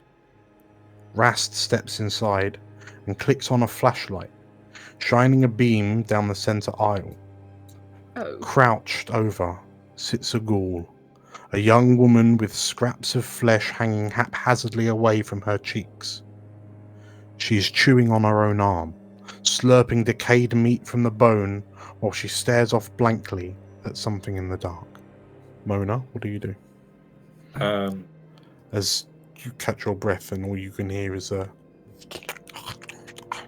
So can I see it from in the flashlight? I can, can't I? Yeah, as Rast turns. So, yeah, Mo would probably crouch down pretty quickly and move slightly forward to behind the first, is it metal shelving unit? These are the metal shelves, yeah. Yeah. So to the left and just crouch down. Okay. Yeah, just out of view, so Sure, more sure. tucked in behind the shelf, really. Okay. Rast kind of moves to the opposite wall. Everyone else, you with his torchlight shining, the ghoul appears to be looking off in the looking away. I'll just nudge Bailey and go, "Oi, bit of totty for you." Probably can't quite see this yet. So, I mean, Augusta and Happy, you can see in. Marvin, I think you can all see in, but only Augusta and Happy can also see this illuminated ghoul. Yeah. Yeah. I think I'll carry on and go with one of your friends. Come on, look. I'll go in there and usher him over to. You know her? Dan, if I can just check, as far as Bailey's aware, feral ghouls, are they usually? Do they give me any problem? I'm sure I've seen them before. Yeah. In my wanderings. So as you peer through the darkness and just see this figure, I say she's kind of squatting on the fronts of her, on the balls of her feet, just absent-mindedly, just taking chunks out of her arm, and you feel this kind of chill go up your spine, as you immediately recognize that yes, this ghoul is feral. The ghoul has lost, whoever she was, she no longer is. She's lost her, mental faculties. But in the past, they seemingly don't seem to notice you. Okay. I'm just gonna motion the other guys to stay back for a minute and kind of just wander up to her, I think. A little bit lost. No. As you approach, as your footsteps get close enough, this ghoul turns to look at you, and as she does, you get the flap of skin that used to be her cheek, the side of her face, just kind of swings and wildly for a second before hanging limp again, and she kind of looks in your direction with these kind of glassy white eyes, that seemingly don't, it's almost like they're irisless. Her clothes hang very loose on her emaciated frame, and as you peer down at her, you reckon that when this girl turns, she can't have been far into her teenage years. And she just kind of is looking around and kind of looks at you, but just doesn't seem to be recognizing your existence. And as you, what do you do? I think I'll walk up to her and just, obviously she's going to be in a bit of a state by now, just reach out and fix her hair up a little bit. And then get out of her eyes and just say, there's no way to live, is it? As you lean forward and kind of brush the hair out of her eyes, the act of you crouching down to get to her level, unbeknownst to you, the beam of flashlight that was hitting your back shines over your shoulder and hits the feral ghoul in the face. Her eyes look up to the spot where you realise where Rast is standing as he is watching you with his flashlight pointed. Like there's a moment of silence, and then there's a as she leaps up onto her feet and launches past you, shouldering you out the way. I'll definitely try and tackle her if I can, or just shoot her in the face, whatever works easiest. As you do that, as this feral ghoul goes to lunge at Rast, we'll jump into combat. So, this ghoul is beginning to run past you. As she goes, you're able to react first, top of initiative. So what do you do, Bailey? Okay. My abilities. So, yeah, she's still in reach when this happens. Is there a mechanic for grabbing her? Yeah, I mean, I'll call it an unarmed attack. Not all that good at that, but I think that's all I've really got time to try and do. So, okay. Yeah, I'm just gonna try and just grab her. Okie dokie. Right, yeah, roll me a... One success. One success. So, as this teenage girl, feral ghoul, kind of shoulders past you, you spin and use the momentum to bring your arm out and kind of get your arm around her neck and pull her towards you. The frame of the girl is small enough that you're able to kind of hoik her off her feet, but then as you hold her and struggle to hold her, her arms, her limbs are flailing and her teeth... there's a point where she gnashes her teeth hard enough that you see one of her rotten teeth fly out of her mouth and scatter off into the corner. So that was Bailey at the start of initiative proper. So Rast and goes to turns off his flashlight, and you're all plunged into darkness. And he and turns the flashlight back on. And he kind of looks to the rest of you crowded around the door and help them, he says, pointing at Bailey. Bailey, it's back to you on the initiative. What do you do? Oh, damn. Okay. I had my revolver out with the lovely new rusty old knife on it, so I'm just going to try and apply that to her temple, I think, and just stab her a bit to hopefully death. Okay, right, so roll me a... Have you got a gun bash on your... Yes, I do. Yeah. You're grabbing her, so let's... You know what, let's reduce the difficulty by 1 to 0. So you can either auto-hit or roll the dice.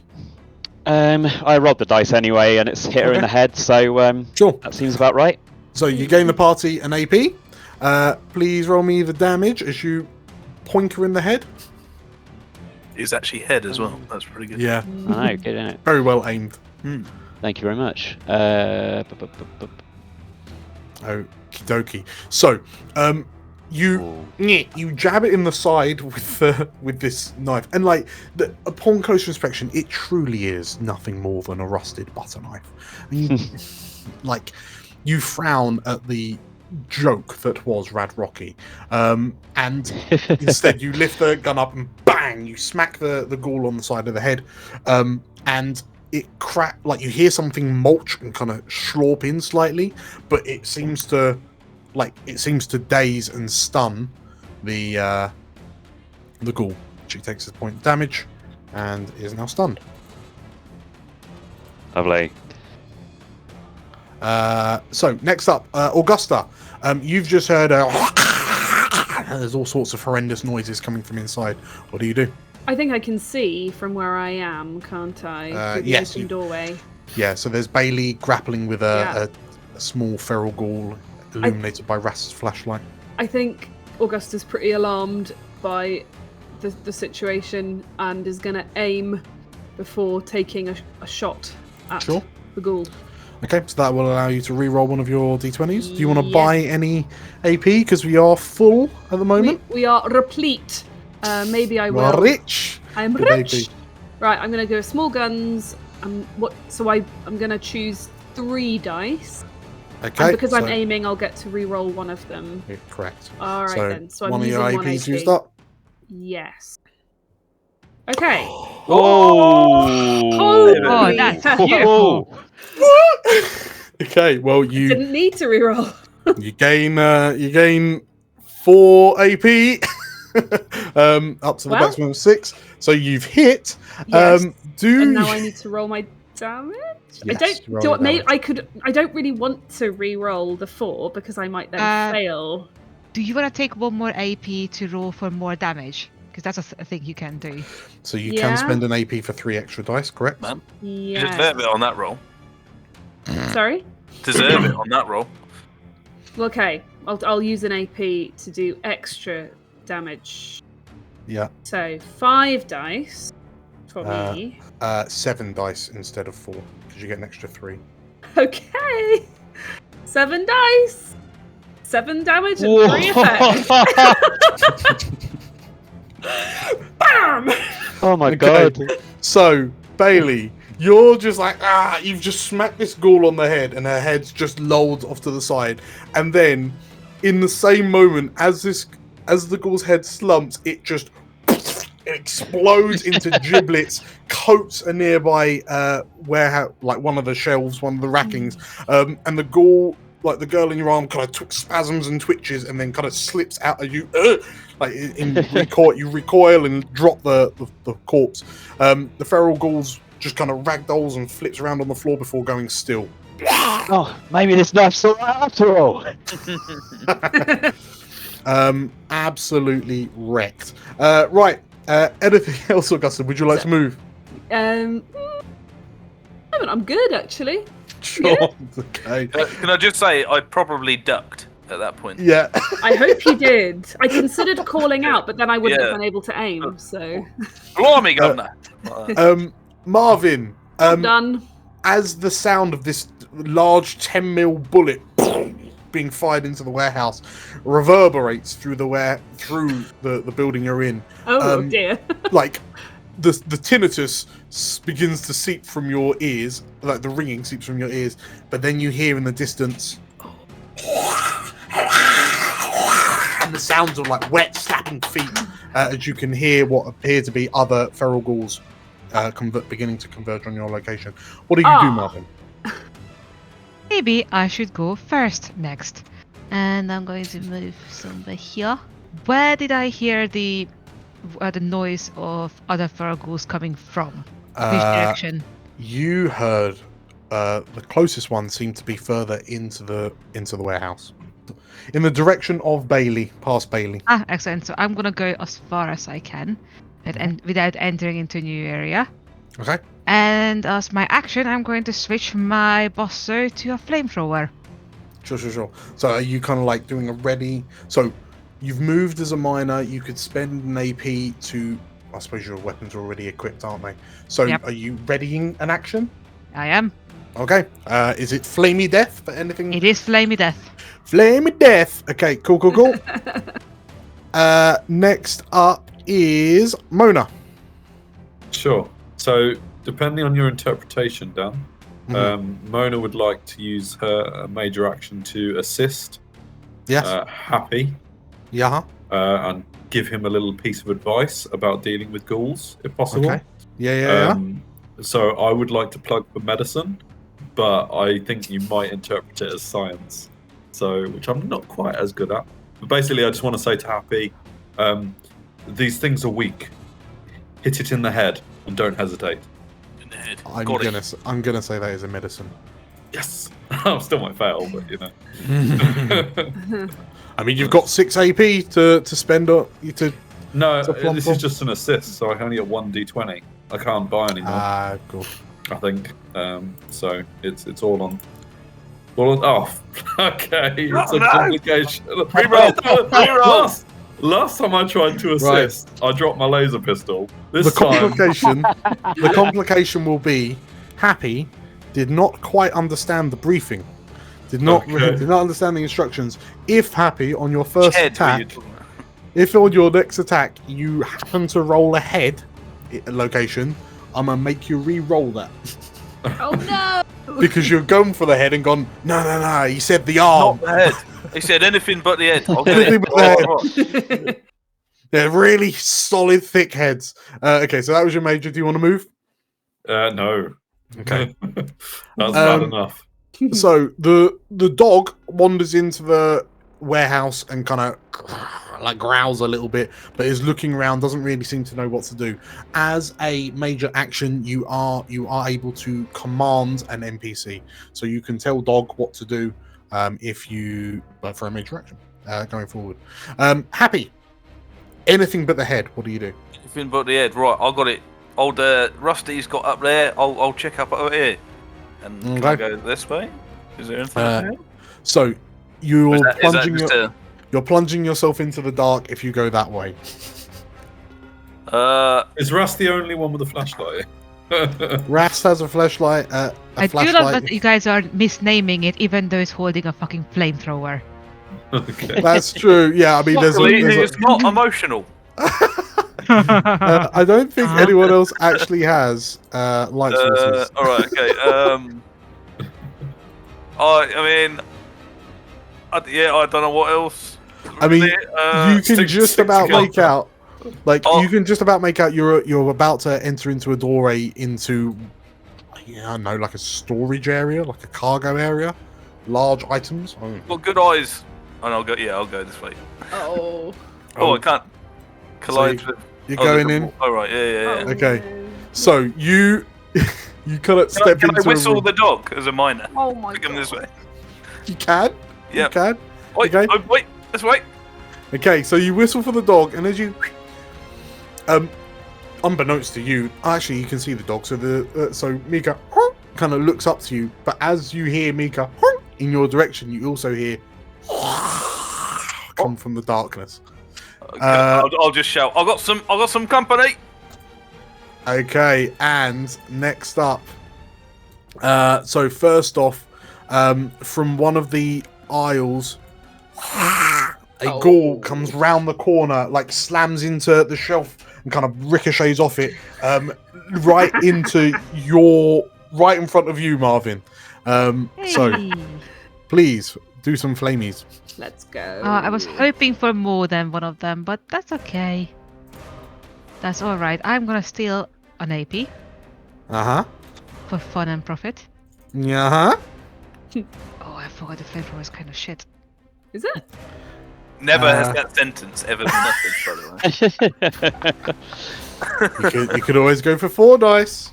Like, to Marvin, the flamer is just so, you know? No, the flamer is genuine. It's like, Fiery it's death. okay.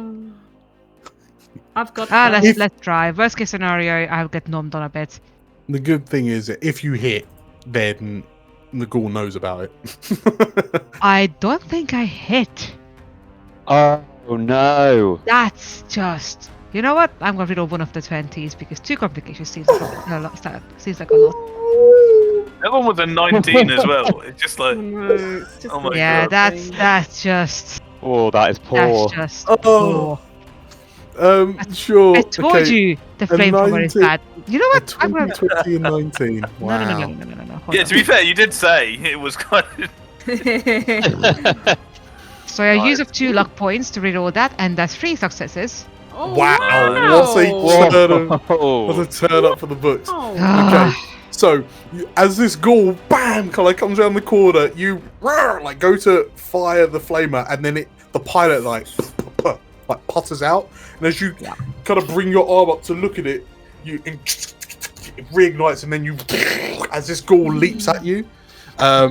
I assume because that's 3 successes. So you go back up to 6. I'm gonna take one of them, and then roll 5 dice for damage. Yeah. So your flamer has lots of things. 6. So it's burst, persistent, and spread. Okay, so yeah, there's only one ghoul in range, so it'll just be this. I think it's very dead. Oh my god! You've incinerated it. you like there's a puff, like clearly there was some like air stuck in your flamer fuel pipe, but as there's a boom, anyone that can see, there's a blossom of flame as this ghoul leaps up there and it envelops the leaping creature. Marvin, you feel something hit you as you kind of get knocked back a few steps, but as you kind of right yourself and like your eyes readjust and recalibrate, you see this clearly something's knocked one of your settings, because there's just a blackened outline of what used to be a humanoid creature, like stretched across the warehouse floor in front of you. The ghoul is gone, utterly. It's dusted. There's just not even a blackened skeleton left. And as you look at your flavor, Happy, you feel a force collide into you. It feels like you've just been hit by a Brahmin, like a charging Brahmin, but you see just through the darkness a claw swing at you. Ooh. For 2 successes, so I gain an AP, and you're raked across the torso. This may have been a mistake. I'm going to do it. I'm going to use an AP for 3 extra dice. You take 4. So it's 4 physical damage. So reduce your armor. That's the fist. Correct. Yeah, So so I believe you've got 1 armor. So you take 3 damage. But as the claw kind of scratches through you, like you recoil away from the pain, but as you kind of right yourself, you feel this intense burning on the scratch across your skin. That 3 damage was also radiation damage. So instead of your hit points dropping, it's your max that drops. What? So I'm down to 10 out of 10. On your character sheet, I've just put you've now got 3 radiation, as this ghoul slashes you with irradiated claws. Then you can hear a banging, something crashing and banging further on in the warehouse. But next up, Rast, hearing you cry out, unfortunately plunges some of you into darkness as he turns to point the flashlight in Happy's direction. Bailey, what do you do? Okay, hearing Happy having some sort of troubles, Mm-hmm. I'm gonna feel my way back, look around the corner. Mm-hmm. So you're able to head back to the light coming from the open door, and you can see illuminated in the flashlight is Happy, grappling with a feral. Can I safely shoot at that feral without clipping Happy, do I think? So because of the doorway, because of Happy, now what you could do, you reckon you could slink past. So if you end up basically they're in a different zone because they're in a different room. Okay. So you could I could get into close and then. Yeah. So you could enter into the room and then shoot from there. Okay. I think I will, in that case, swap out to my cricket bat and just run at it. So that would be you'd have to use an AP to buy yourself an extra minor action. I would, and I will do that if that's all right. Sure. So as you run, you pull out your cricket bat, you launch yourself at this ghoul and have a swing. That is a hit on the right arm. So the creature's arm comes up to kind of slash at Happy's head, and you boom, like you hit it in the elbow. Roll for damage. 3 damage. Do you want to add any like AP onto that for? Ooh. Oh Go on, I'll add 1. Why not? Sure. It was pointless. Yeah. 3 damage. Okay, so the ghoul's arm snaps at the elbow, and its arm starts kind of hanging limp. And Happy, you're slapped with the back of the ghoul's palm, but there's no force because it's just kind of loose and limp. But as that happens, Augusta, you've just seen Bailey speed round the corner into a room to your right. What do you do? Okay, I'm going to move into the area. Mm-hmm. I guess it might be shooty time again. Okay. So you've used your minor. Yeah, I'm just going to try my best not to hit Ras, Bailey, or Happy. It'll be fine.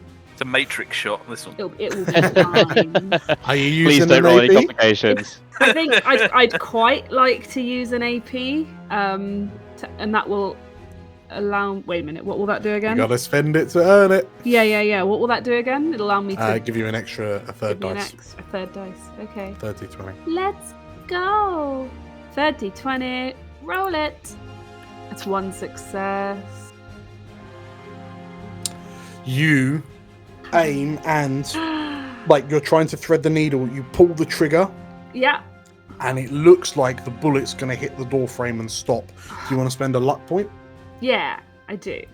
Which one should I re-roll? Don't re-roll the 5. Don't re-roll the 5. Fair enough. Are you kidding me? Did I just Oh. re-roll a 9? Same. Did I just do the Yeah, same yeah. thing again? Re-roll the 9 into a 9. Beautiful. Okay, never mind. Okay, so that bullet flies off, hits the metal door frame, and ricochets off into the room. Happy, you hear like a bullet whiz part behind your head. I swear she's shooting at me. Okay, next up, Marvin. Right. Flamer goes away, Buster comes out. Do I still hear ghouls coming from that direction where I'm facing? So you can hear something crashing and banging further ahead of you in the direction that you're moving. You can also hear there's commotion going on kind of behind you, but There's you so can- many you of can- them. They got this. Fine. So yes, you can see some light streaming through, like coming through holes in a window up ahead, and you can also see some light coming through windows on the sides of the buildings as well. But otherwise, at somewhere in the darkness, you can hear. Can I see in the darkness? I don't believe you can. Well, in that case, I am going to stand where I am, ready in action when something attacks me. Because I can't see. Yeah. Okie dokie. Mona.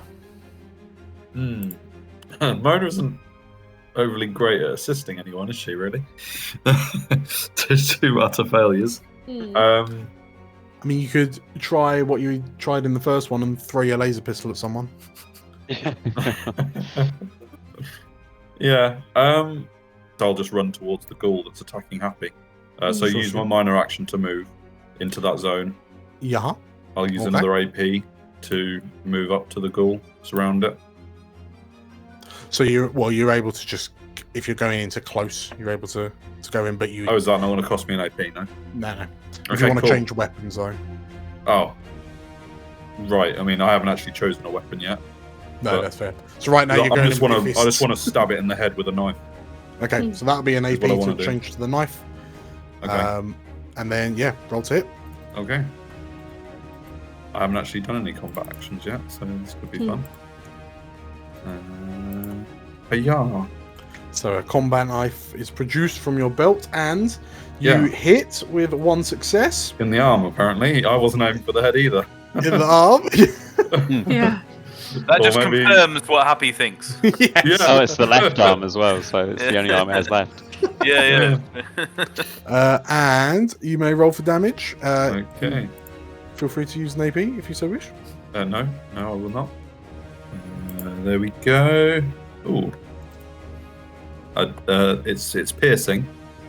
Piercing Mhm. 1, and so 2 damage, piercing. So if it's got any armor on its left arm, then it'll go Okay. through 1, but otherwise it's 2 damage. So 2 damage, it's piercing. So if it had any armor, you feel like your knife would carve through it like butter. But you so basically it swung at Happy with one arm and had its elbow broken, and you get kind of slapped by this flapping lower arm. It then brings its left arm up to attack you with that instead, and at that moment Mona runs in and like slashes it across the elbow, so that also goes limp and flapping. You get slapped with the back of the left hand as it flails past. And it takes 2 damage. Lovely. Cool. Mo's really hoping there's no more in that room. And why not? With a bark. Mika! A wolf and a bark. The dog hits on the right arm. the right arm, the flappy right arm. We are really pulling those arms. And you watch as Mika the dog pulls his gall down to the ground and rips it apart and kind of goes for the jugular and finishes it. Cool. Rast congratulates you. Happy, you're just a bit shell-shocked because in a very short moment of time, you've been slashed by a ghoul. It really is starting to itch now. You've been slapped with 2 flapping arms, and a dog's just saved your life. What do you do? I cuddle this dog. Aww. If there's nothing you want to do particularly, you may rally, which will help generate the party some AP. Oh yeah, absolutely. I'll go, good boy. I'll say, cheers, guys and girls, and I'll rally. Okay, make me a survival check, please. Survival. I will not use an AP because I'm trying to generate AP. Watch out. Okay, so that is 1 success. You generate 1 AP. Did you want to move zone as well? No, I'll stay here with Doggy Dog. Okay. In which case, there is a crash further down the building, and Marvin, you hear you hear this crash. You hear the noise get a bit louder. It pauses for a moment, and then you hear thuds, like wet slaps on the ground, as this creature runs down the hallway towards you, and it in the darkness you can't quite make it out. It its face appears. It hits you for 5 damage. Does this happen before Marvin's readied action? Yes, it does. I can't see them, so it needs to actually hit me for me to. So yeah, it crashes against you with such. It's got enough speed from the run up that it collides with you and kind of really rocks you and kind of smashes you against the side. But in this moment, you now know exactly where it is as it clings off you. That's good. I assume my armor doesn't do a lot here, unfortunately. It would reduce the 5 damage to 3. 3. I'll take that. That's fine, especially because that means that my adrenaline rush kicks in. Guess what it means? Your eyes glow bright red as the pressure monitor on your boiler tank. Okay, so that means that my attribute goes up to 10. Yeah. With the buzzsaw? With the buzzsaw, I am gonna steal 1 more AP. Sorry, guys. Happy self. Does Marvin take the radiation damage, by the way? No, he does not. No, he does not. What's up with these complications? Marvin, you have rolled 2 crits and a 20, so 4 successes so far. Technically speaking, I rolled 3 crits. They're just not the same category. Thank you very much. Do you want to re-roll that crit out? That complication out? Or... No, okay. I take it. So you gain the party 3 AP. Very nice. And please make me your attack. Your damage. Okay. I'm gonna steal one of those. So that's 7. So that would be 6. 6. Okay. 5. Do you want to use your luck to re-roll your 2 blanks? Stop trying to make me spend my luck. I already spent 2. Okay, so you grab, in which case you grab the ghoul, like the ghoul like, tears through some of your armor, and you kind of look at it a bit shocked, but you grab it, and then with the buzzsaw into the right leg, 6 damage. There's a as the leg parts from the feral ghoul's body, and as you drop it, it lands on the ground, goes to put weight on its right leg, which is no longer there, and it collapses to the floor and like swings its arms up at you from the ground. That's unseemly. Okay, so what's the complication? The complication is that the speed, the force of which you cut through it with the buzzsaw goes through the leg much more easily than you were expecting.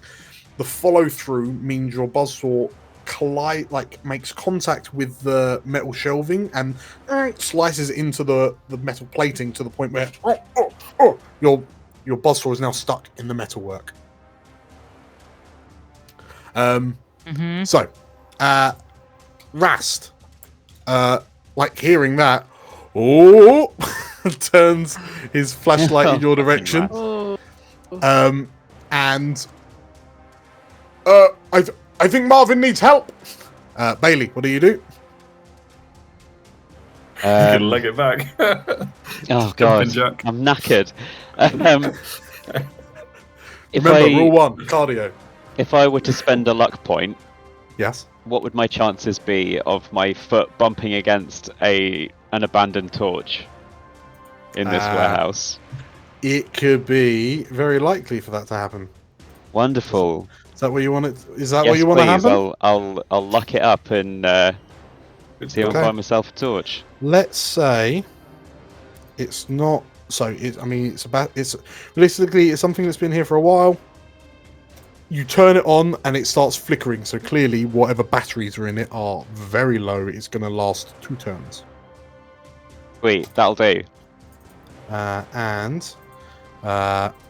So you've now got a light source, 60 feet. Okay. So you've now got a torch that you can wiggle around. At any given point, you can shine your light on whatever you can see in a room. So everyone, you're dazzled as Bailey kind of picks up something off the ground, bangs it against their hand a few times, and like a bright light shines out. Cool. So that was major. Okay. I'm gonna call that a minor. What do you do? Oh, very kind of you. All right. I guess. Let's see. I'd have to move to help out Marvin, which I don't have time for. So I'll just wander over here and let's see. Yeah, I'll move into this bit of corridor and see if I can scope out any new baddies. So as you move through this kind of large items cargo area, you go through a door at the far end of the room into more kind of aisles of shelving. To your left, you can hear some sort of ruckus. And you can hear Marvin's kind of curse. Well, what's Marvin saying in this moment of time? Is it cursing and swearing, or just kind of oh no? No, because he is in a rage. He just emits a high. No, he's emitting a high-pitched white noise. Okay, so in which case, Bailey, as you come out and you're looking around, to your left you can hear. Yeah. Basically, it's like a tea kettle. Oh, that's all white noise. Okay. And there appears to be, like, you turn your torch to look down, and there appears to be this creature missing a leg. Like, you can see a leg on the floor, like quite neatly cut. But you can take a shot if you like. It's a medium range, so it'd be +1 to your thingy, +1 to your successes. Sweet. I think I would probably have to use an AP because that would be an extra action. But it's probably worth it, isn't it? It seems like Marvin's in trouble. So Yeah, I'll spend an AP Mhm. and I will shoot at the flailing thing on the floor. Sure. Don't let me down. Rad Rocky, that's his name. 3 successes. Not Look down. at that. Okay, so it was a bit more difficult because the creature, the feral ghoul, was laying on the ground, but that's still 1 surplus success off the back of your crit. So you come round and it just feels good in your hand, this revolver, and as you in the right leg. Okay, so Sadly, you, horrible damage, but maybe it's enough. you fire a shot into the stump of this. We're good at honing in on these damaged body parts, aren't we? Absolutely. And as the bullet passes through the upper, like the thigh of this ghoul, hits the shelving behind it, ricochets backwards, spiraling the bullet, which then goes through its head. Marvin, you just watch as this creature kind of slumps to the ground. And Bailey, as you, like the smoke emitting from the end of the gun, you kind of put your little finger in your ear to clear out the ringing noise, and then as you take a moment to listen, everything is quiet.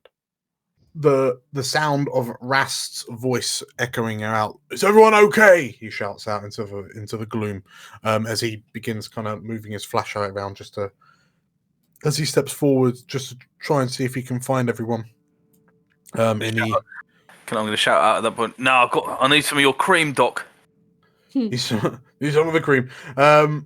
He kind of gestures you over, and he starts kind of looking you up and down. He hands his flashlight to Augusta, and he says to you, "It sounds like there's no other threats in the warehouse. So, yeah, I'll see. I'll get Happy patched up, and if you lot start seeing how well you can turn this place over, being able to, like, if you're able to cluster. So, Augusta, you've got a flashlight.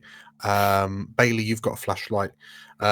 Realistically, it's still dark enough that you'll have to kind of go with someone with a flashlight. So, who wants to go where and who's looking for what? Mona's gonna hunt out Bailey in that direction once she knows that Happy's getting attended to. So yeah, probably heading this way. Assuming Bailey's torch is going to survive long enough to be useful. Sure, that's actually a very good point. So in actual fact, Bailey, you like the I can do a repair skill check if you'd like. Yes, please do just that. I mean, obviously this is not going to work now. I've made the Use an AP. No, don't be silly. You don't need AP. Or do you maybe need a luck point. A luck point, maybe. Yeah. Like, I mean, you know, juicy round 0 successes. There we go. There you go. That's my luck point. So you ask Bailey for the torch, and using the light coming in through one of the boarded up windows, you're able to kind of have a look around, and you see that the contact points are a bit corroded. So with a bit of kind of spit and elbow grease, you manage to clear up the contact, like the coils and whatnot inside. That when you screw it back on, you bang it a couple of times, and the bulb boom, boom, boom, boom, boom, comes on solidly. And you hand it back to Bailey. So who is scavenging? I assume everyone.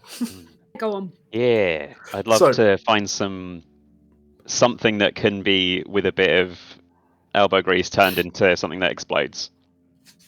Sure. So this place, looking around, you reckon you'd be able to scavenge for ammunition, armor, beverages, weapons, or magazines? Do we have to choose one each? No, so you can all decide what you're going to look for, but I'll mention if it looks like you might have kind of exhausted searches. So we'll start from Bailey. What are you looking for? Ammunition, armor, beverages, weapons, or magazines? Do I think there's any chance I'll find any explosives or something I can jury rig into an explosive here? If you search for weapons, maybe? Okay. Yeah, sure. I mean, weapons sound good. If I see any food during that, great.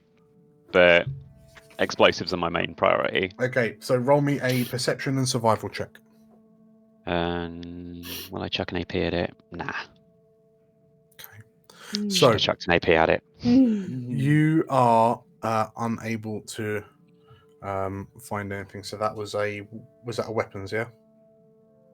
Yes, yeah, it was. Okay.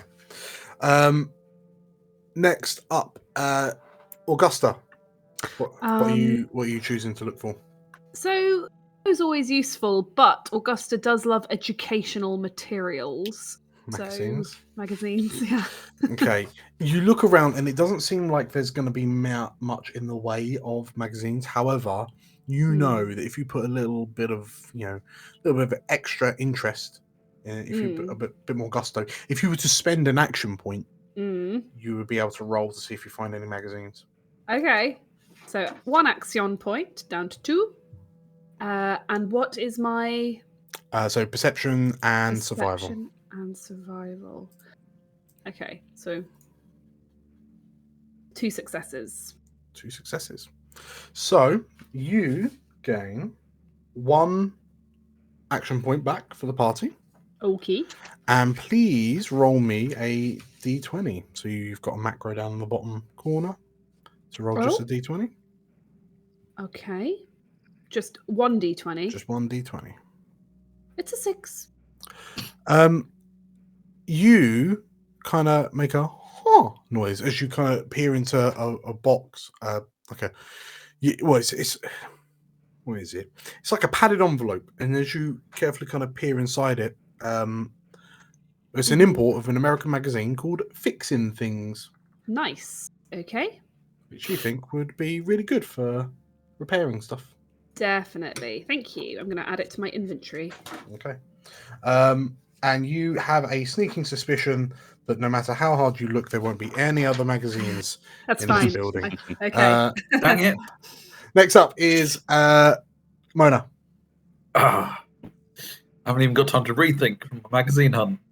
Okay. I'll go with ammunition. Yeah. Particularly energy ammunition, if possible. Okay. Because she's painfully aware that she's not been firing her energy pistol because she only has 8 shots with it. Sure. So any little top up to that would be great. Okay. Perception and survival. Sure. Here we go. Critical success. Okay. So you gain the party an action point. Yeah. And please roll me. So this was ammunition. Please roll me a 2d20. There you go. So that's 18. Yeah. Total. So you find. Can you roll me 4d6, like 4? Sure. Fort Boy dice, please.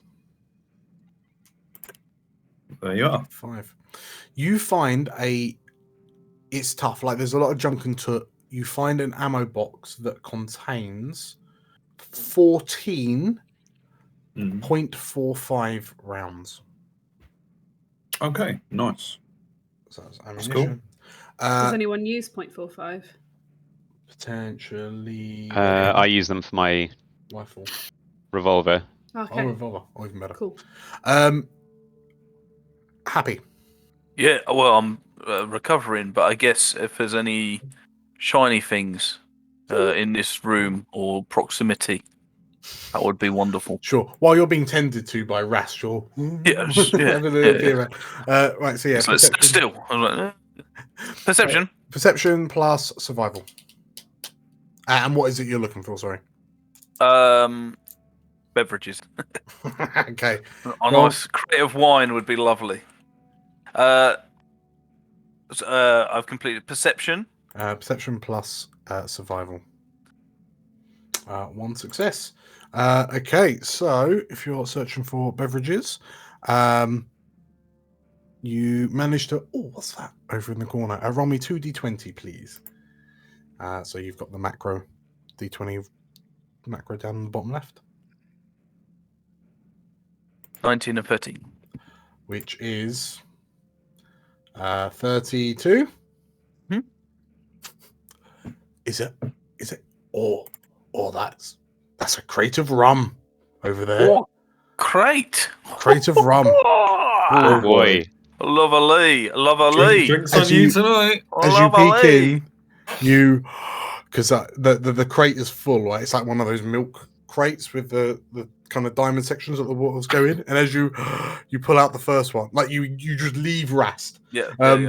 And you pull out the first one, and you notice the bottom smashed. And then Oh no. and the second, and the third, and the fourth, and the fifth. Oh, and it's the sixth that you pull up, and you can see that beautiful amber liquid. Nice. And, I might still bring the crate though. I have a plan. Okay. Is it riddled in radiation by any chance? This crate of rum. I hold it close to my chest. Yeah, it makes you feel warm on the inside, not the outside. Okay, next up, Marvin. Marvin is still tea kettling a bit, Yes. so he's going to kind of rage search for things. makes no difference role wise, but just so you guys know, Gotcha. like at this point, you always know where Marvin is. Just throwing things over its chassis. Problem is, he's not gonna. It's not gonna find anything. You might as well try. Yeah, I mean myself. Might just accidentally stumble across like a fat man launcher. That's... Yeah. Sorry, what I was it think you're not. looking for? Sorry, ammo, armor. I mean, clearly nothing. Okay, fair. Yeah. So you're just the Yeah, the I think ferocity Marvin with just which wants you're to enjoy the joy of throwing things around. looking. Flashbacks. Okie dokie. I mean, in which case, not to feel left out, but Rast is also going to join in on the action. So he's going to do... so what's it? Perception. This is the classic. We've all failed to find what we were supposed to find. So NPC, step it up. And don't forget Mika as well. Yeah. Yes. Mika gets a search, So, Rast is going to look for armor because no one else has been looking at. He does find something, and lets us search. Power armor. Yes. A full suit of power Rast armor with just a new stomps round fusion the core. So the pup is going to. Oh, Mika found something. Yay! Oh, he's a good boy. He's a Okay, good boy. so realistically, Mika's gonna probably sniff out beverages. Food, consumables. Can't.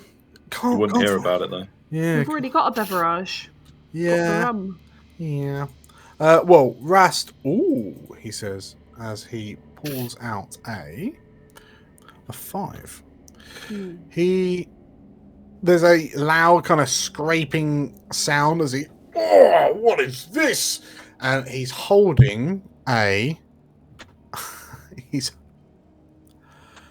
He smirks and kind of laughs to himself, and Mona, you hear him shout out. Assuming she hears that. Yes, yeah, you do. She was just about to say something to Bailey as she hears that, and it sort of like startles her a little bit. But then she slowly wanders towards him.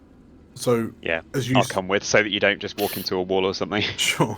So yeah, as you two kind of make your way down, you can see Marvin just like just trashing the aisle that he's in. But Rast approaches you with this kind of smirk on his face, and he maybe you'll feel more comfortable in this, he says, and he offers you what appears to be a metal like breastplate. Okay. And it looks like a knight's cuirass type, like it, made of like patchwork, like plates of metal. But he just looks at you, and you really be able to live up to that Camelot aesthetic. He says with a smile. Like is it a smile or is it a smirk? It's a smirk. Because it's a very different reaction from Mona, depending on which one it is. It's a smirk, but you have all at least once seen like men and women walking around in what can only be described as retro-futuristic suits of medieval full-plate armor, swinging like flaming broadswords at things. Like Camelot is just they're a special bunch, they are. But yeah, this appears to be it could well be from one previous owner. Like yeah. She's really, really torn. Like if this was anyone else, she'd be a lot different. Because it's him, she's really torn. She's probably just going to take hold of it. Sure. Assuming he gives it up. He does, yeah. He hands it off to you, and yeah, it looks like it'd bring out the colour in your eyes. He says with a That's not making it better. With a small chuckle. Clearly spent too much time with Happy. But yeah, he wanders off. And oh, good. Mona hasn't. Oh, great. Yeah, you're holding this breastplate, and he wanders off. And Happy, the dog approaches you with, in Mika's mouth, is a plastic bottle of water. Oh, And what a lad. as you look a bit closer, the water's clear. This is purified water. This is good. Right, I will get. I'll just pour a little bit into my hand and let him drink a bit. A little bit. Not too much. So. Oh, little boy. Oh. You got props for everything now. Some water, yeah. I bet if Dan said you found a curly whirly, you'd have one of them handy, wouldn't you? Interesting. I've got some bottle caps though for the. Wonderful. So, with that, like you've kind of all turned over the warehouse a little bit.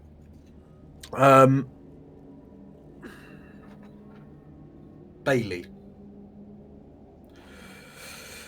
you're seeing everyone kind of looking around and finding things, and you find yourself feeling a bit frustrated that you seemingly couldn't find anything of note. But it's as you really kind of you go into one of the back rooms, and you assume from the looks of it that this room was perhaps once like the office of this place. And you see that inside you can only describe as, like it's clearly this family were living here. On the wall is an aged child's drawing of a family of ghouls holding hands in front of a tree, a cheap locket in the shape of a heart, a mouldy self-help book entitled Being the Best You, a cricket ball, and several stuffed animals. And feel free to spend an AP to come to conclusions on that.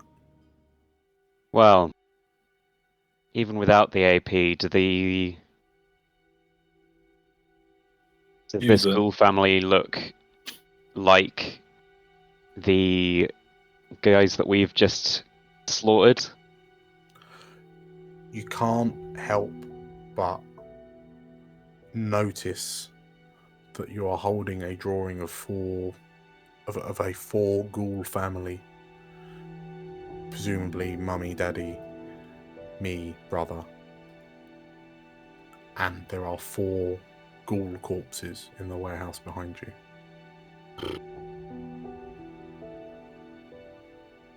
Okay. The drawing shows higher mental cognition. Yeah. The ghouls behind I think, you do not. I think from the second that Bailey's walked into here, they've been very aware that these quite likely were, up until recently, all people.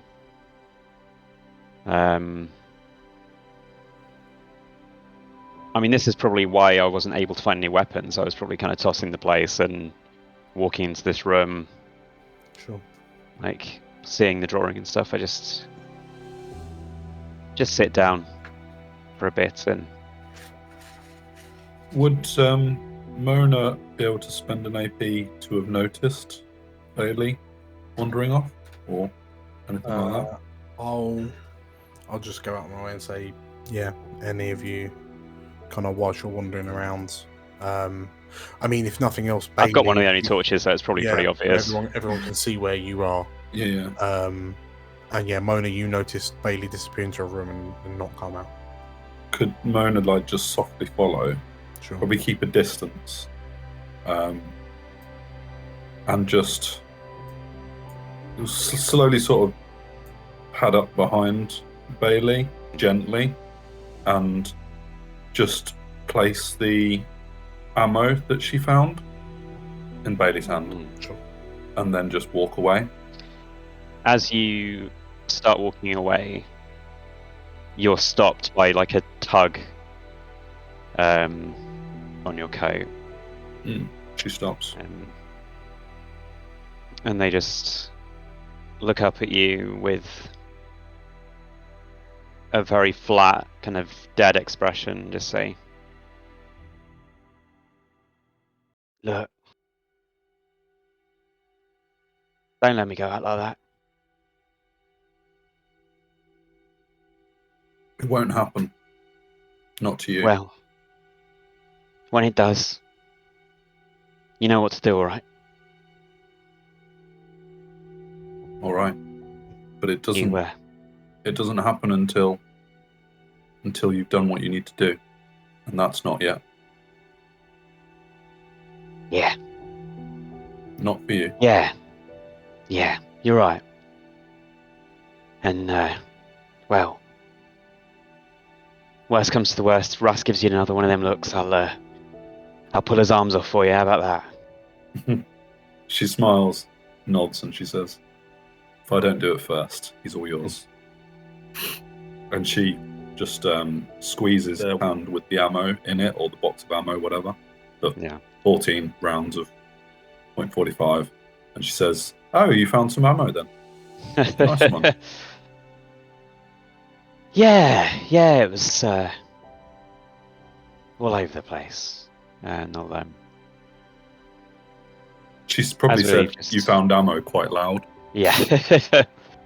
I'm going to take I think both. Actually, I'll take the cricket ball, I think. Pocket that. I'll give Mona the drawing, I think, and just so someone should remember him. Of course. Anyway, bullets, way!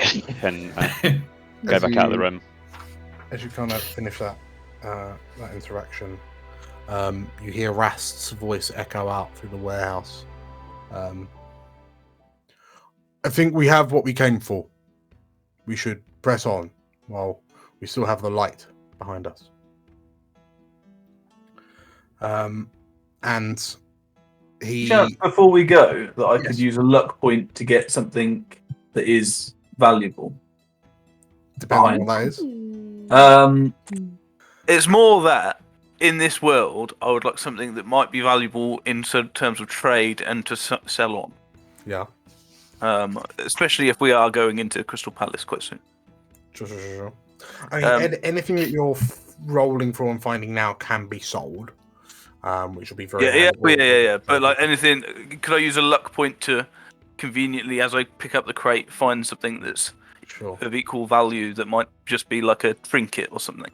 Oh, maybe did any of those bottles of rum have any bottle caps that might fetch a pretty penny? Sure.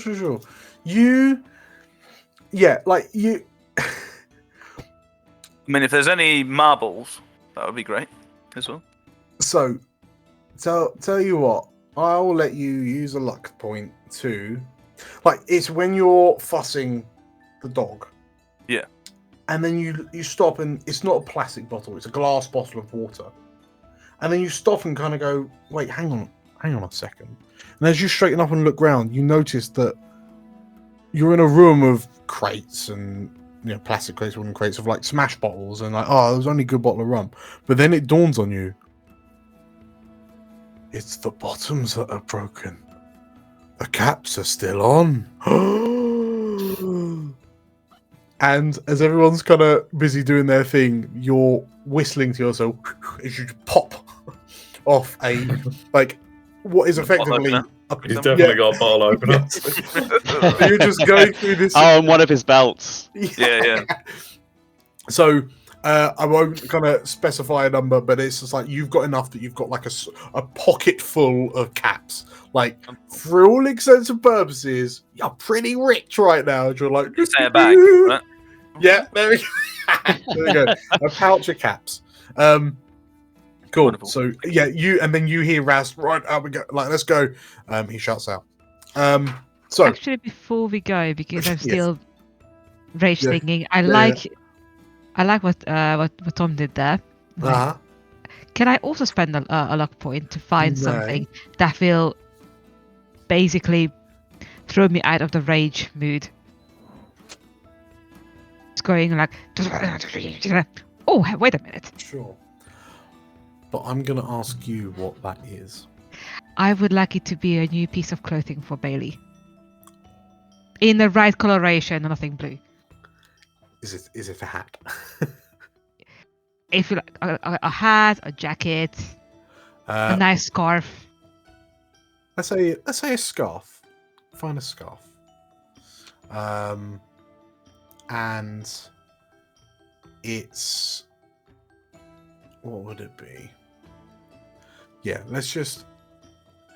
it's a scarf, and it like the stitchings, like it's old, right? Like it's vintage. You look at it and like, oh, this is it's got blue on it. I was gonna say it's like purple and baby blue. I mean, if you're going for dry coloration, something like a rust. Okay, you find maybe with some gold thread through it. Sure, you find a sunset orange scarf, with like lighter yellow tassels, like endings. Oh, and instantly he's gonna float close to Bailey. And without saying anything, just go like, woof, woof, woof. Much better. Okay. Bailey, you have just been equipped with a new scarf. Before you get a chance to kind of react, like Ras is kind of ushering everyone out. Come on, he says. But as he leaves and he drags Augusta with him, and he kind of barks out to Happy and the dog. Bailey, what's going through your mind as you pack up and leave with this scarf around your neck given to you by Mr. Handy? I think after having a bit of time to kind of sit and think over it and process, and a bit of a chat to Mona after that, it's kind of starting to just get back to like business as usual. Mm-hmm. It's like it's been really tough, but is by no means the first time that Bailey's had to confront this, I think. So yeah, they're just slightly confused in a new scarf, and I think reaffirmed in their purpose of doing something with the time they have. Sure. Okay. In which case, as you've kind of slowed as you mull on these thoughts, and when you kind of come to in the doorway of the warehouse, you can see that like Rast is already kind of putting distance between you and him. Like he's kind of on it. He's kind of looking around, and he seems a lot more kind of driven and like active, almost like he's emboldened by this step of the plan going off without a hitch. And you see the other, like your other companions, at varying distances between you and Rast. But as you kind of look down at the scarf and then look over your shoulder into the warehouse, with your thoughts, we'll call it there. Nice. Congratulations, everyone, on completing episode 2 of Fallout London 2D20. Yay! Yay! You did in some goals. We did. Smashed it. Deep emotions going on there. Excellent. Yes, and Yeah. honestly, I can't remember if I said this at the end of the last episode, but you leveled up then, and you're gonna level up now. So welcome everyone to level 3. Oh, wow. Hell yeah. Yay. We will see what comes next as you you carry on your approach to Crystal Palace. Yes. Thank you all for watching. Thank you all for playing. Thank you to our beautiful and handsome guests. So, Steph and Tom of the Proxy Table Gaming Persuasion, where would we find you on the internets? You can find us on YouTube at Proxy Table Gaming, Facebook at Proxy Table Gaming PTG, and Twitter at Lucky Sixes. Marvelous. And he speaks for me in all regards. You can also find him in those places. Same places. So, wonderful.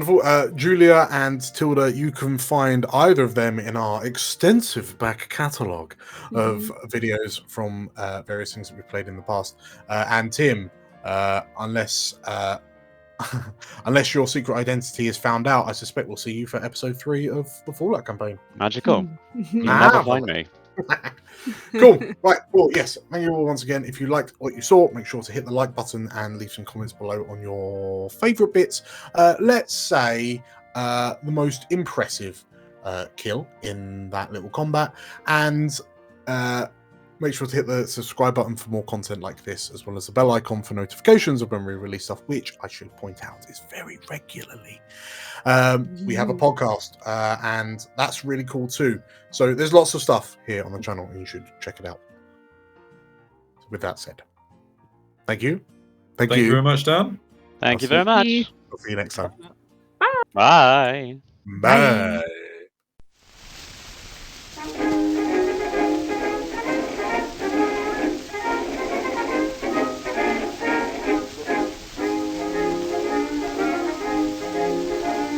My mother always told me that I had a splendid voice. In fact, I'd sing in opera if they'd give me my choice. I wrote to Oscar Hammerstein that I would be his star. He said, come down and sing for me.